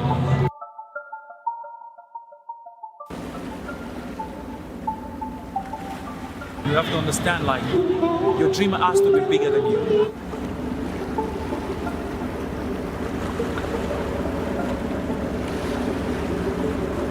But I have a dream. I kept going hard. If I'm going to play with my foot, like, barefoot, I will play. Tonight we were giving the kids a chance to see a professional athlete. Dr. Lee and his team they were doing there was really, really good. I think that when kids are young, they look at that, I want that celebrity fun part of it, but they don't realize the work that actually goes into it. And I also hope that they understand that if they do get injured, that they can come back to be 100% and that they got to keep working hard through that process. I had to train hard to become better than what I used to be. And to work hard to be better player. Try as hard as you can to nice, perfect. Sur son premier, attention quand même à cette heure devant Akandé. Hey, le deuxième but. 又靠自己個人質素啦、速度，再拐翻埋中間，早冷靜安排我遠處。我波已經係見到亞力士走位，梗係咁俾㗎啦。嗰啲球又係怪羅斯啦出嚟。3分鐘之後，艾力士壓過查維斯，避過埋梁樂恒。哇！你乜麥基踩咗後踭喎，結果俾到艾力士啦。That's what I know doing best. No pressure, Alex. I don't care, man. You know me, I do my thing. Yeah. I don't care. Pressure or no pressure. Come on, I play every week. How many thousand people in the stadium where I play? I know. Last time in Genjo was like 30,000.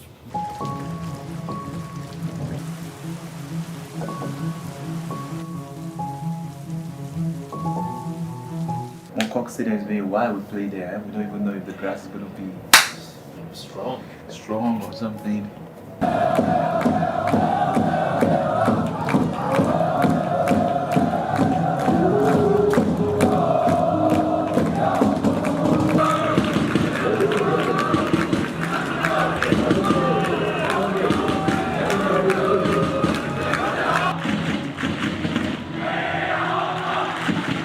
Where is your career headed in the next 6 years? To work hard and also to try to win a few more trophies with my club or individual trophy as well.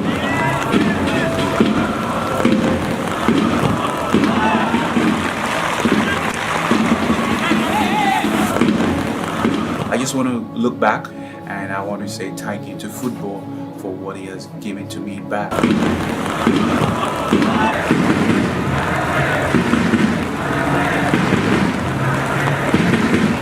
I'm so grateful for what the game has given me, and I'm also looking forward to give more.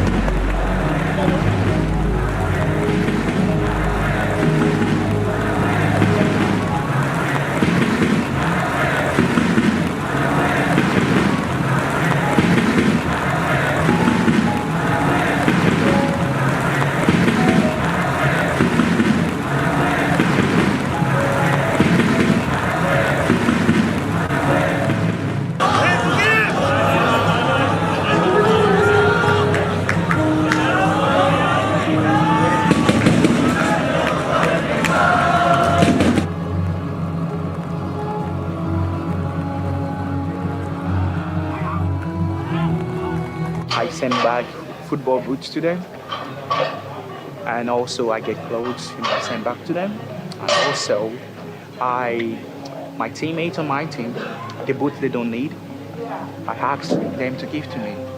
I pack it together, I ship it over to my community in Africa.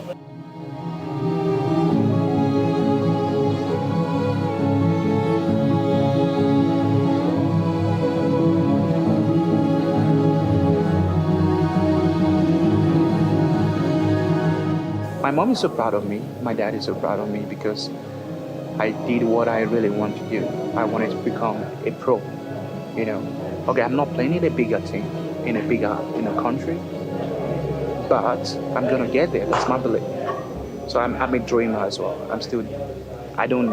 If I have something now, I always want more.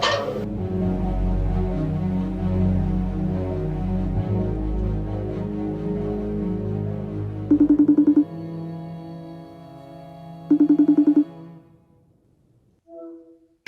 wonderful wife. I met your dad. Yeah, I remember meeting your dad. Oh, you met my dad too? I met your dad, and yeah, I think I met your mom as well. I met your Probably. mom. She came. Yeah, she came to the thing a few times, and I met great people. I met great people over there. A lot of the people come in for 2 or 3 days, and then they leave, or and they're coming back and forth. Oh, you just hoping to come down there. Yeah, man, that would be really cool.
My sister and I were raised by a single mother.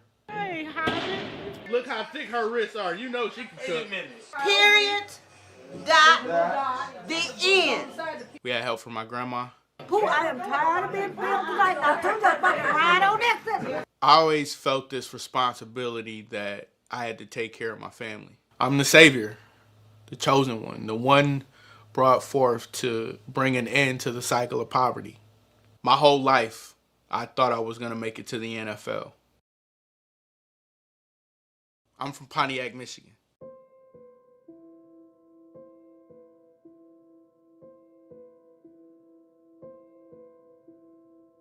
Football was a big part of my life. A big part. I caught my first interception at JC Park.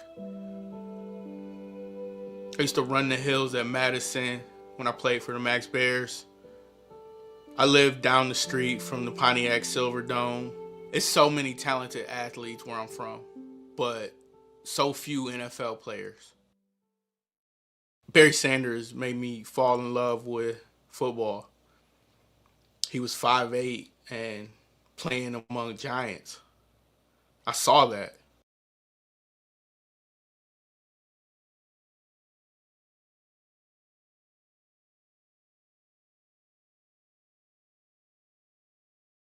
You told me one time, Mom, I want to go to college, or am I going to be able to go to college? And what did I tell you? Yeah, you get good grades and get you an education, get you a scholarship. You'll be able, because we poor. I always knew we were poor, but I never heard my mom say it. We wasn't really poor. I mean, we were poor, I'll just say that, but I made the best of the situation. She always took it as an indictment on her when we actually said we were poor. I always took it as a challenge. Like I've been trying to beat poverty.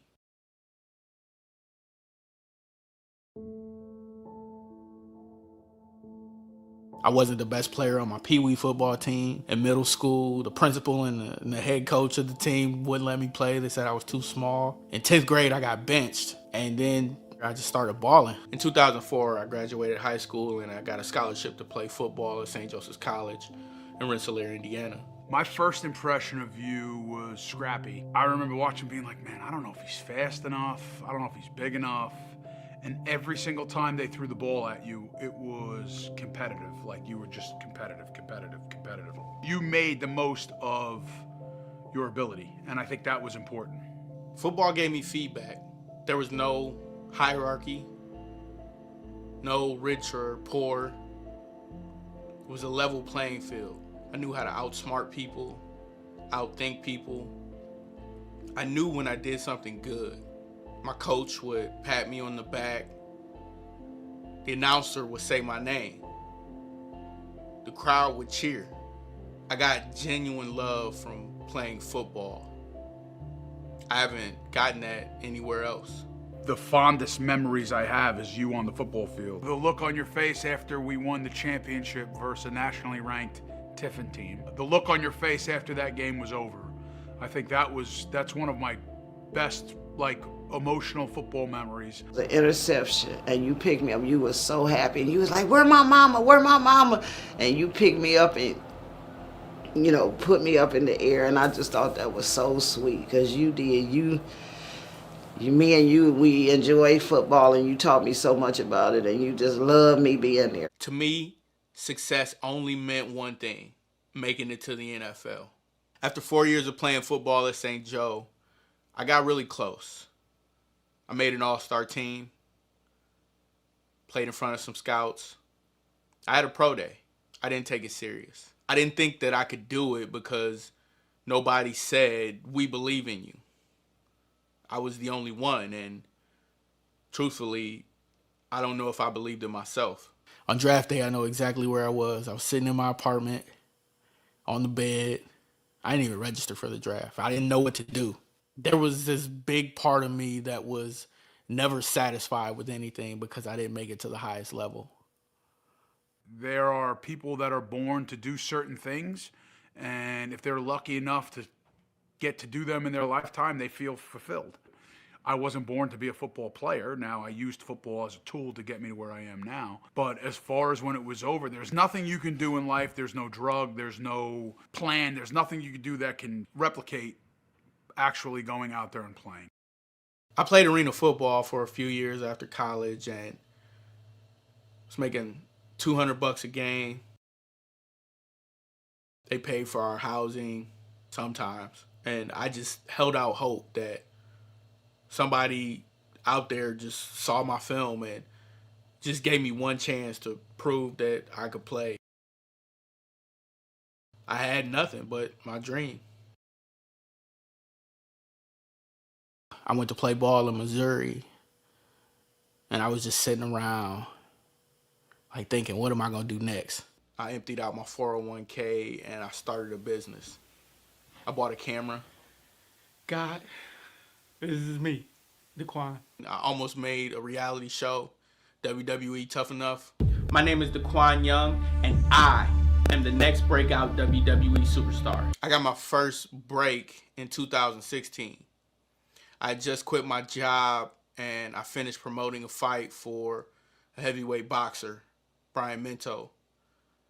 And I bought a green screen. What's up, all you Qwan-a-Maniacs? I'm DeQuan Young, and today we present... My green screen has been the most important investment I made in all of this.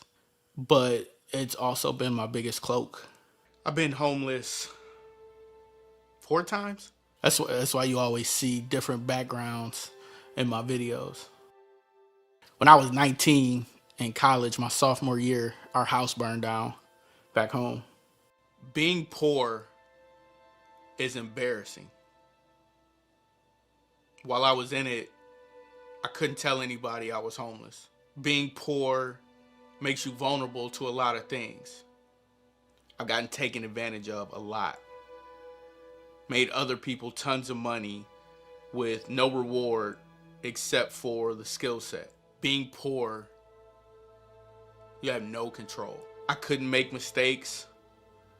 I was always one bad choice away from being homeless again. Being poor, you always ask yourself, is this my fault?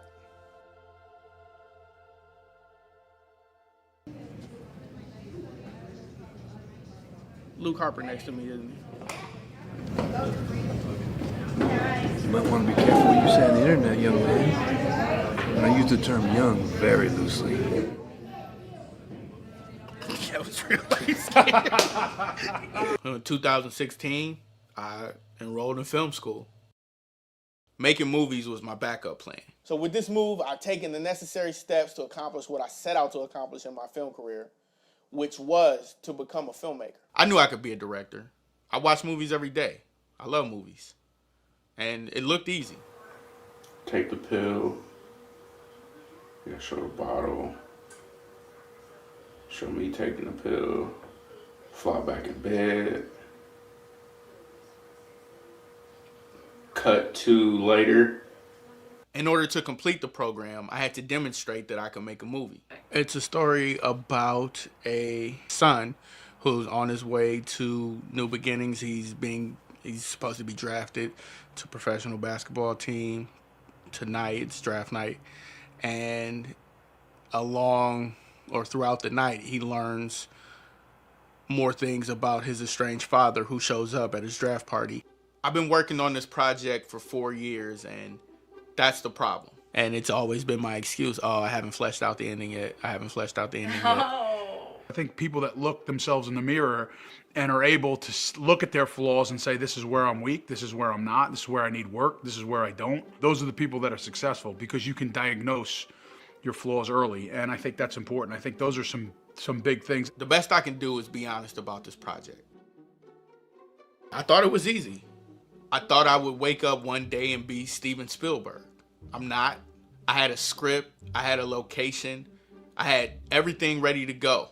And then I just sat on it and sat on it and sat on it. I shot a Kickstarter, it failed. I didn't have my dad come back tonight. I'm not feeling this. Cut! What's up, everybody? We're on the set of my new short film, Profile. Then the pandemic hit. But it didn't really hit. I just made an excuse because I was afraid to shoot it. I was afraid to fail. I'm afraid to step out of my comfort zone and let people see me be vulnerable. It's harder than anything I've ever done. And I can't trust the feedback that people give me because people only see me as valuable for what I can do for them. With filmmaking, it's subjective. And I'm my toughest critic. And football came natural to me, and I had years and years and years of repetitions. I didn't have to be emotional or vulnerable. I could just be angry, and I'd be successful.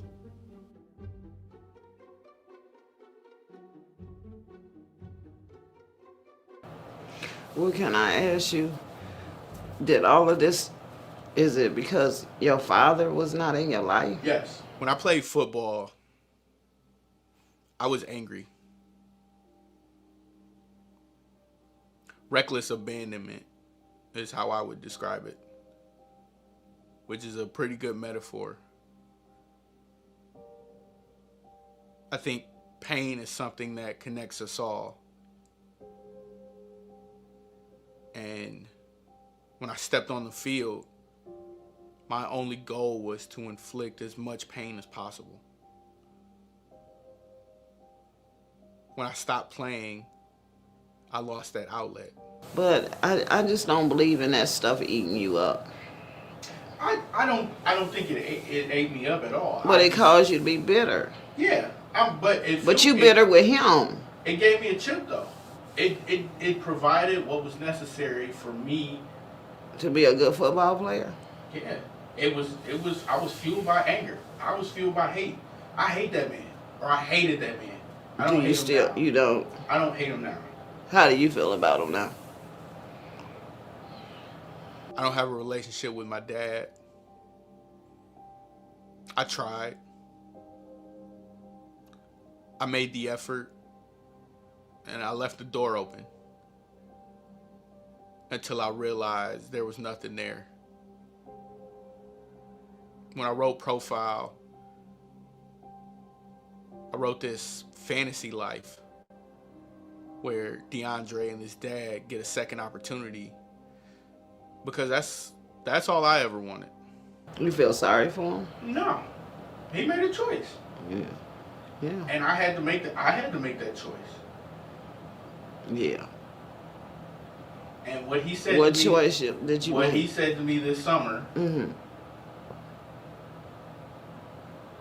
It cleared all that up, because had he had the knowledge or the wherewithal to make a choice that was better for him, I wouldn't be here.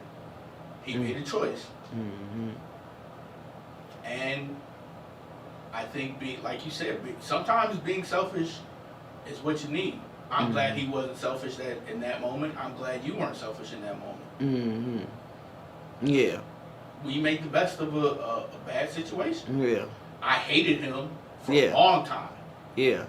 Because I always tried to figure out why I wasn't worthy. You thought you wasn't worthy? No. You were. I told you was worthy. I get that, but he wasn't worthy. That's the lesson right there. Yeah. The last time I was homeless was at the beginning of the pandemic. So I'm living in a motel right now. It's May 15th or something like that. Middle of the coronavirus. And I decided I'm moving to California. I'm searching for stability. I'm starting to understand film and shit more. And it's really exciting to see. Like, I think I've always patterned myself as an athlete, and I've taken, how I succeeded there and tried to put it into other stuff. And, I see where I'm getting better and where I'm progressing. And, I was always good at correcting my own mistakes. So I feel like that's how you progress faster and evolve faster, is being able to point out what you did wrong and change your behavior, before anybody corrects it. Because, if you're not trying to learn yourself, you're not getting better.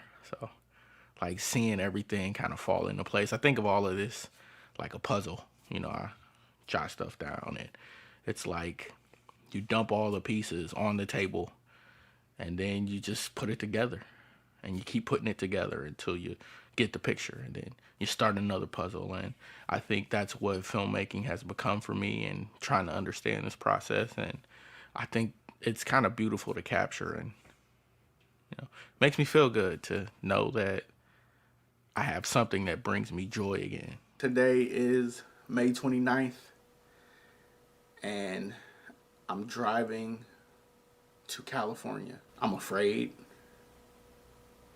a little anxious, but I'm confident. I know who I am now, and I've shed a lot of baggage that I used to carry with me. So I think I'm turning into who I'm supposed to be. Have fun in California. I We'll hope be all out there your soon. hopes and dreams come true.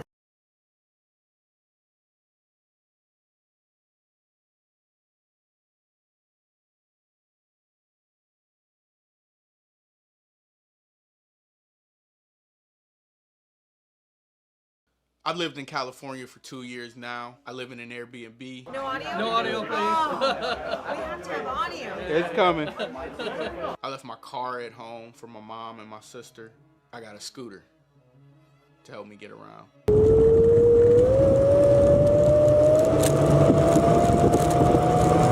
I had a job as a producer at a startup company. What's up, everybody, and welcome back to Cheetah's Last Call. What's up, everybody? Welcome back to Last Word Cheetah. What's up, everybody, and welcome back to Last Word Cheetah. I'm Qwan Young. Today, let's throw to our top 5 call-ins for this week. This is all I ever wanted. It was just a chance. Oh man, I really love hearing that. I mean, Preston said the same, and he's very, very happy with the fact that he was able to find you. So we're comfortable, man. We're ready to do this.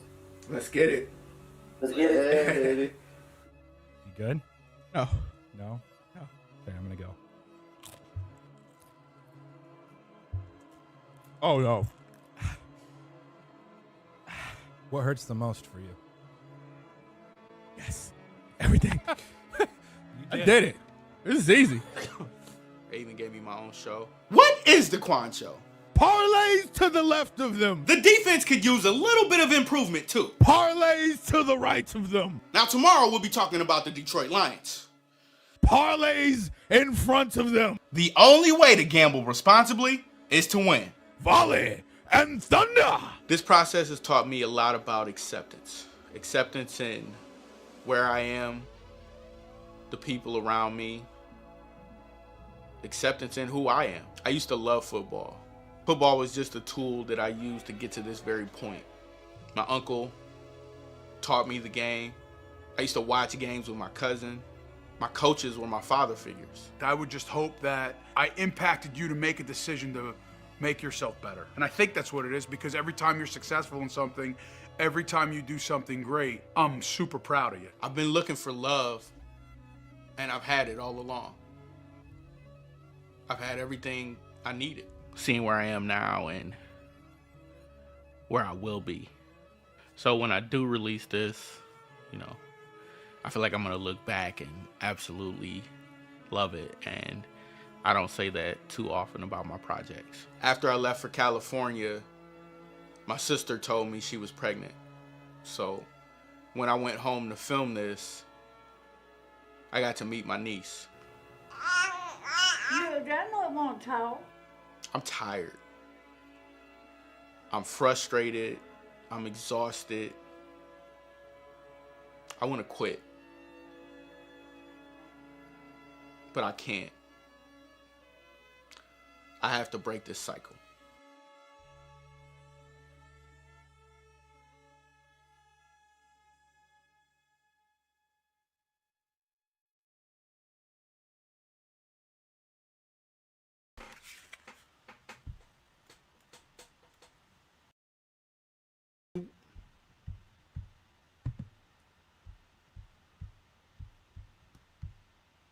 We back. Listen, man. That was my first project.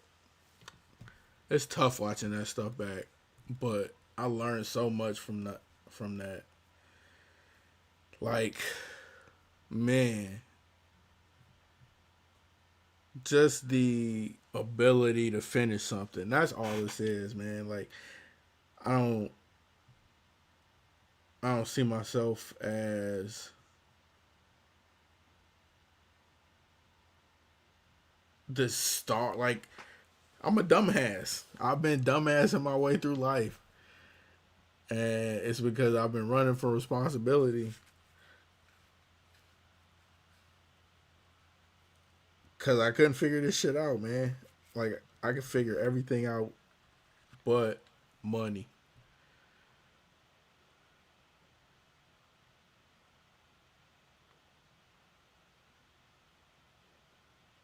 But I do all the work. It's such a dumb relationship I got with myself.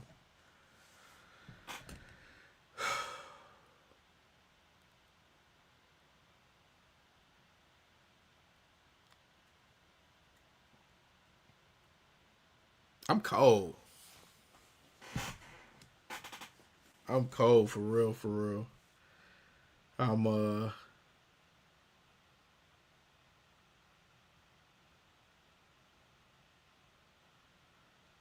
hoping you tune in.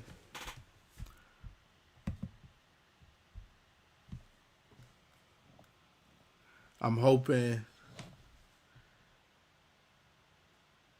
somebody watch.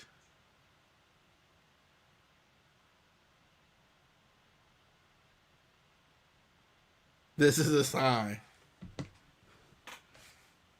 I've been working hard. And the Lions still ain't won the Super Bowl. After I did that film to graduate from school, I just kind of kept watching it. I kept watching it, and like, it's not a bad film technically. It's just hard being the subject.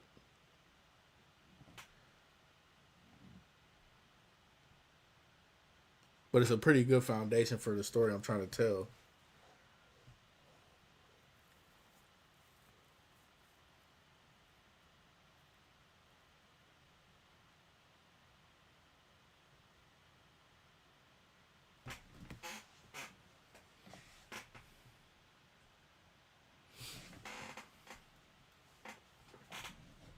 It's a pretty good foundation for the story I'm trying to tell. Sorry. Got a little bit of the tism, baby.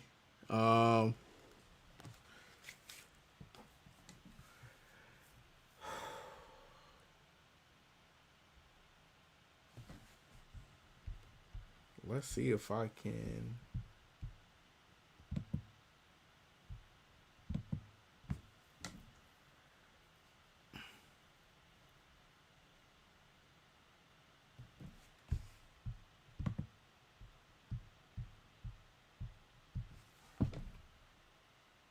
I feel good about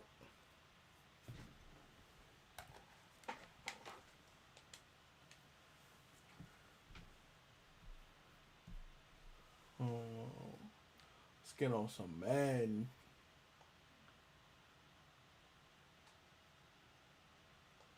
That's correct. Oh yeah.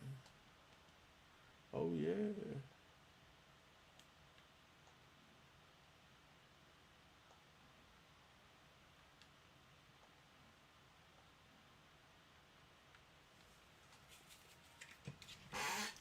Listen, man. Let's we are all here for me. I was talking about being a subject in a documentary. It's hard, especially at the time I was doing it. It was like my first project. I didn't want to look like a dumbass coming out the gate. And I think that's a real harsh criticism. Like I expected it to look away and all this other stuff. And it didn't. It didn't do anything for me financially either. So, I think I'm underestimating how hard it is to make $1 off of this stuff. We've been sitting and waiting for something to happen with Brian's movie. And that's it. Like it's got to go through the paces. And that's affecting my ability to live. It's tough. If you hear like and subscribe, find me some more people. We got to get this live stream cooking, baby. But like learning this stuff is cool. Like that, like last year was cold, man. Like honestly, couldn't have had a better year, and it was like a struggle again too. Like I keep getting almost close to the finish line, and then I got to overcome one more hurdle, one more bit of adversity.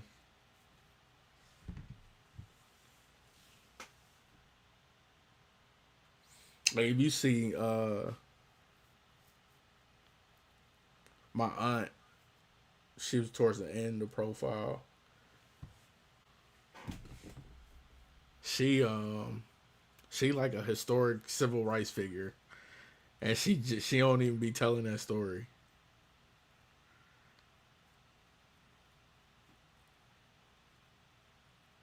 That was part of like being able to communicate. The best part of this, because I would have had a hard time getting the information from anybody else in the family, because it's not something that they talk, like they don't brag on accomplishments. They hate awards. Like anytime you achieve something, it's like whatever, bro.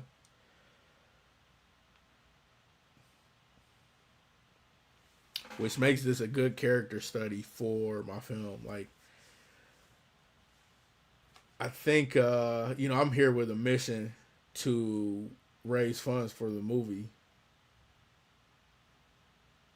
But being able to talk this out, like, it's real important for me. Because I think my alarm is going off. Like, I got a sense of urgency. I looked at the clock. I'm looking at the clock like we down 20 in the fourth. And I hit that 3. Like, like, can I pull it off at the last second?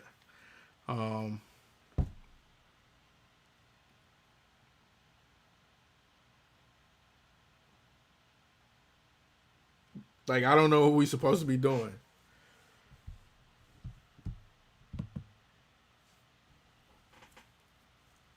So we here at the Qwan-a-Thon. I do got sausage fingers.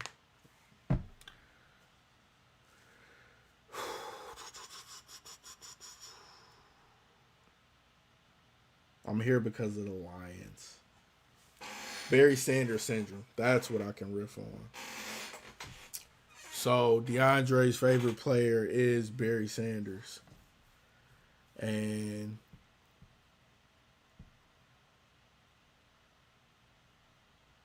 they run like posters on the wall. Heard Reggie Miller talking about, like, do kids keep posters on their wall? Like, that's an icon symbol. Like, if you got posterized and you had a poster on the wall, something. And then he compared it to, like, screensavers.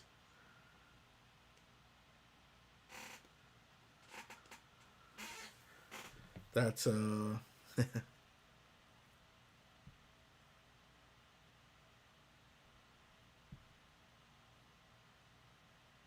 but yeah, Barry Sanders on the wall.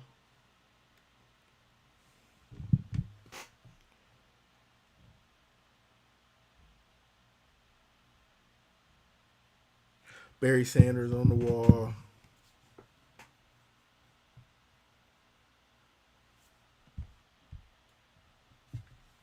Barry's favorite player.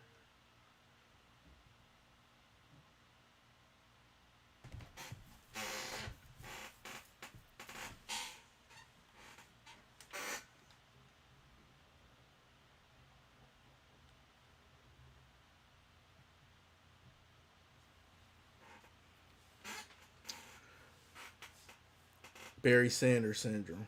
Like, I thought my dream was to make it, get drafted by the Lions, win a Super Bowl.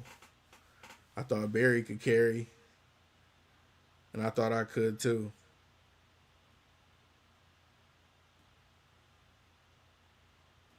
I got this. I'll show it probably tomorrow. I got this jersey from Best TV. And it's like a Lions jersey with my name on it.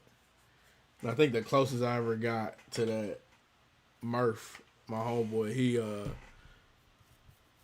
he lived by me. So he drove me back during the winter breaks and stuff. He passed me in the locker room or the weight room.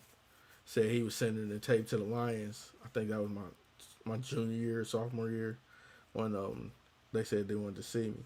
And that was cool, man. I think that's when I kind of got a little more serious.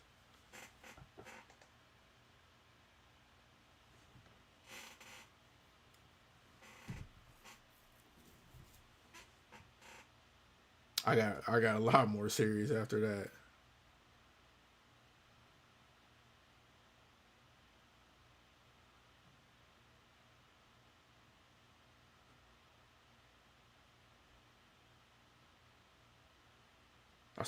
I stayed over the summer, working harder, training harder.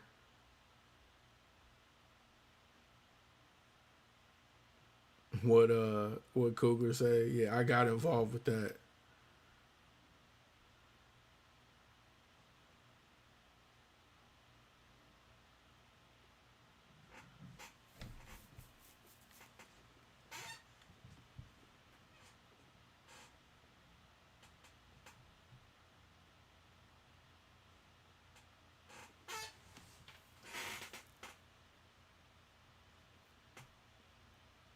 When they asked for, like, yeah, that got me hyped.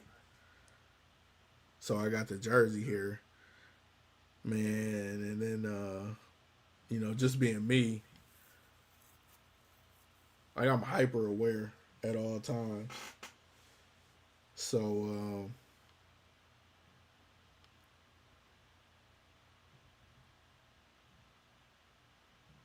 I left my jersey, like I got a picture. I was taking pictures, like just to practice and stuff on my jersey and everything, because I got to keep records of everything.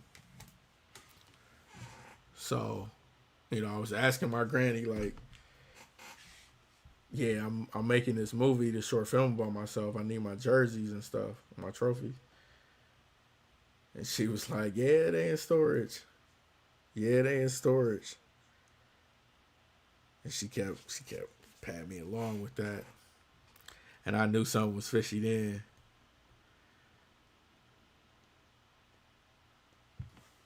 They lost my jerseys. And it's like, it's my fault because I should have left them with somebody. Like, I should have known better.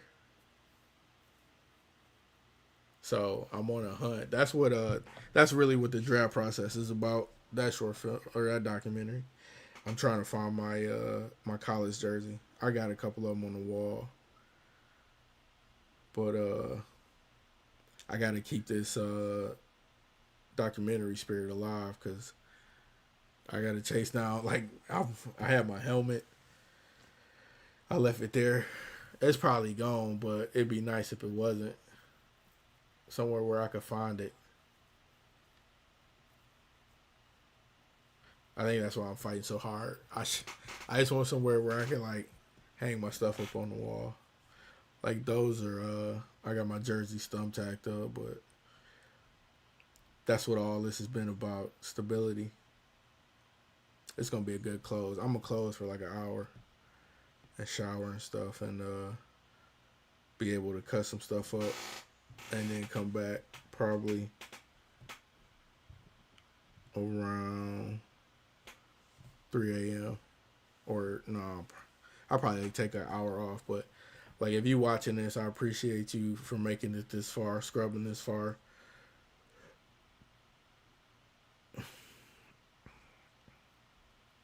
I'm trying to find my jersey, man. That's it. Like, if this is gonna be my apocalypse movie, me crossing all the way back across the country during a zombie apocalypse to collect my jersey, my college football jersey.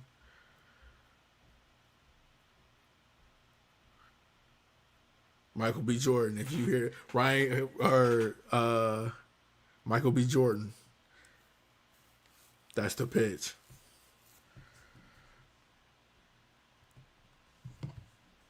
Jordan Peele, that's who I was talking about too. We can make it a horror movie.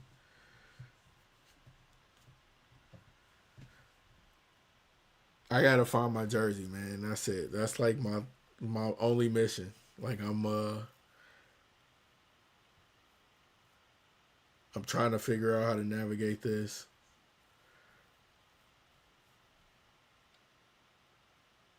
If you're watching this, please share it with a friend.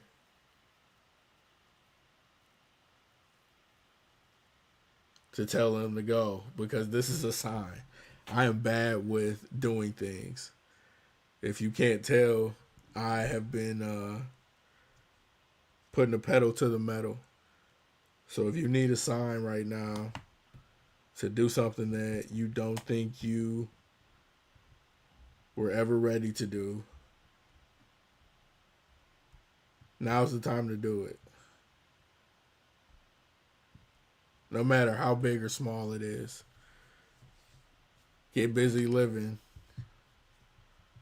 or Shawshank Redemption. You know?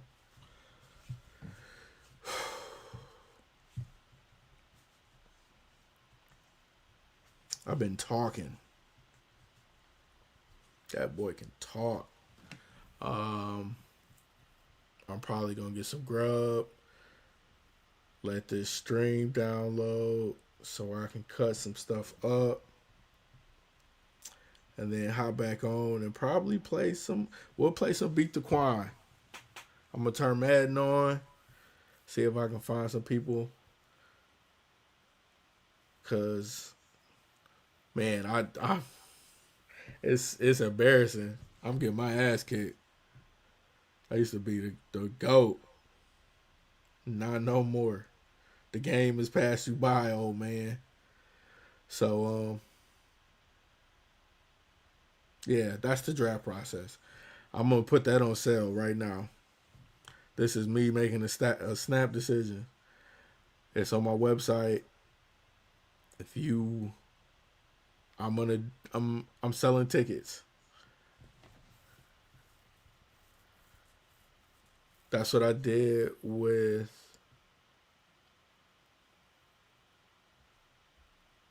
the Beast, the final fight.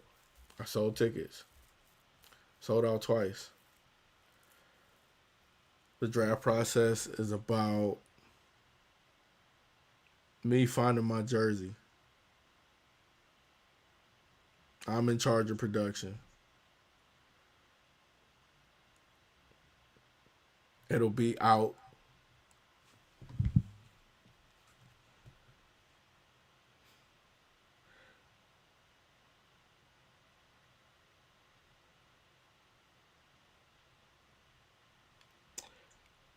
Bold move. Bold strategy, Cotton.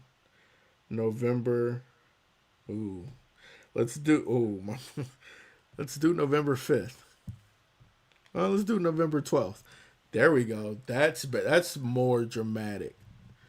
That's more dramatic if I do November 12th. That's actually my birthday. And we have to see if we still have a republic then, which makes this very interesting. Ooh, the stakes have never been higher. The stakes have never been higher. I am going to release the draft process. November 12th. My 40th birthday. That's drama for you. Listen, I couldn't have made that any better. So, yeah.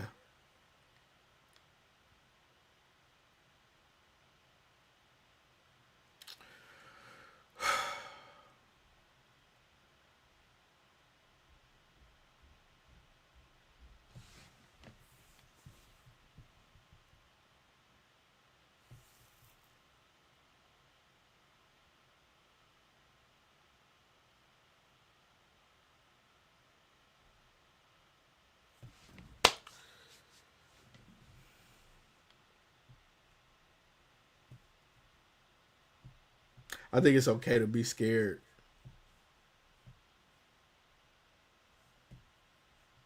It's wild that people are like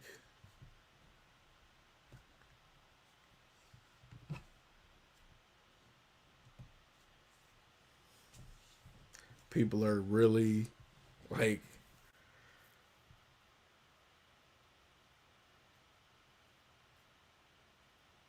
living continually.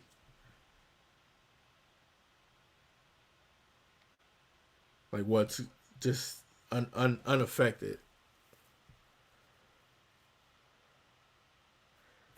But I guess that's the game, man. I hope you pick up your teammate.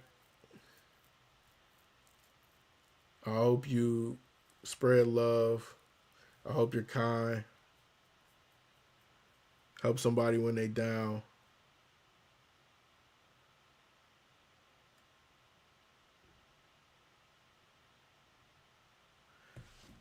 It's a rough time out here.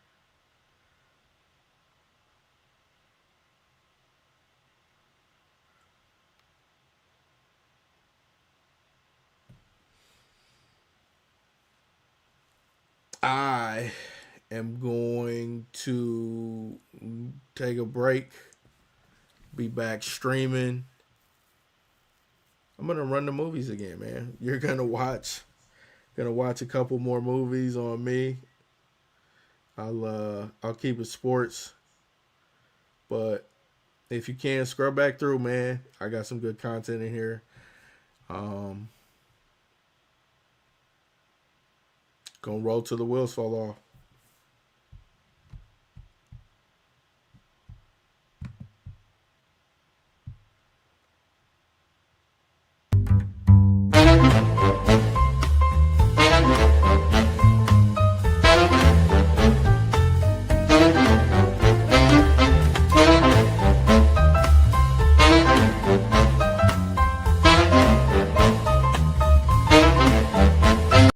What's up, dudes? Quan Hogan here with the greatest offer ever, brother. Check out the merch and become a Qwan-a-Maniac. We got shirts in all colors, brother. We got a red shirt, brother. We got a yellow shirt, brother. We got a white shirt, brother. We got a blue. It comes in all sizes. Small, medium, large, extra large, extra, extra large, extra, extra, extra large. What you gonna do when the Qwan-a-Maniacs run wild on you? My whole life, I thought I was going to make it to the NFL. I'm DeQuan Young. I'm DeQuan Young. Football was a big part of my life. Big part. I always felt this responsibility that I had to take care of my family. Hey, Howard. Who I am tired of being built like. I always took it as a challenge. Like I've been trying to beat poverty. The vicious cycle of poverty states, poverty is the cause of poverty. I'm from Pontiac, Michigan. In Pontiac, the poverty rate is 34.1%. We wasn't really poor. I always knew we were poor. I never heard my mom say it. When I was 19, our house burned down. I've been homeless 4 times. I'm living in a motel right now. That's the things that define you. How you react where there's a mountain in front of you. You gotta climb over it, you gotta go around it. I'm driving to California. Making movies was my backup plan.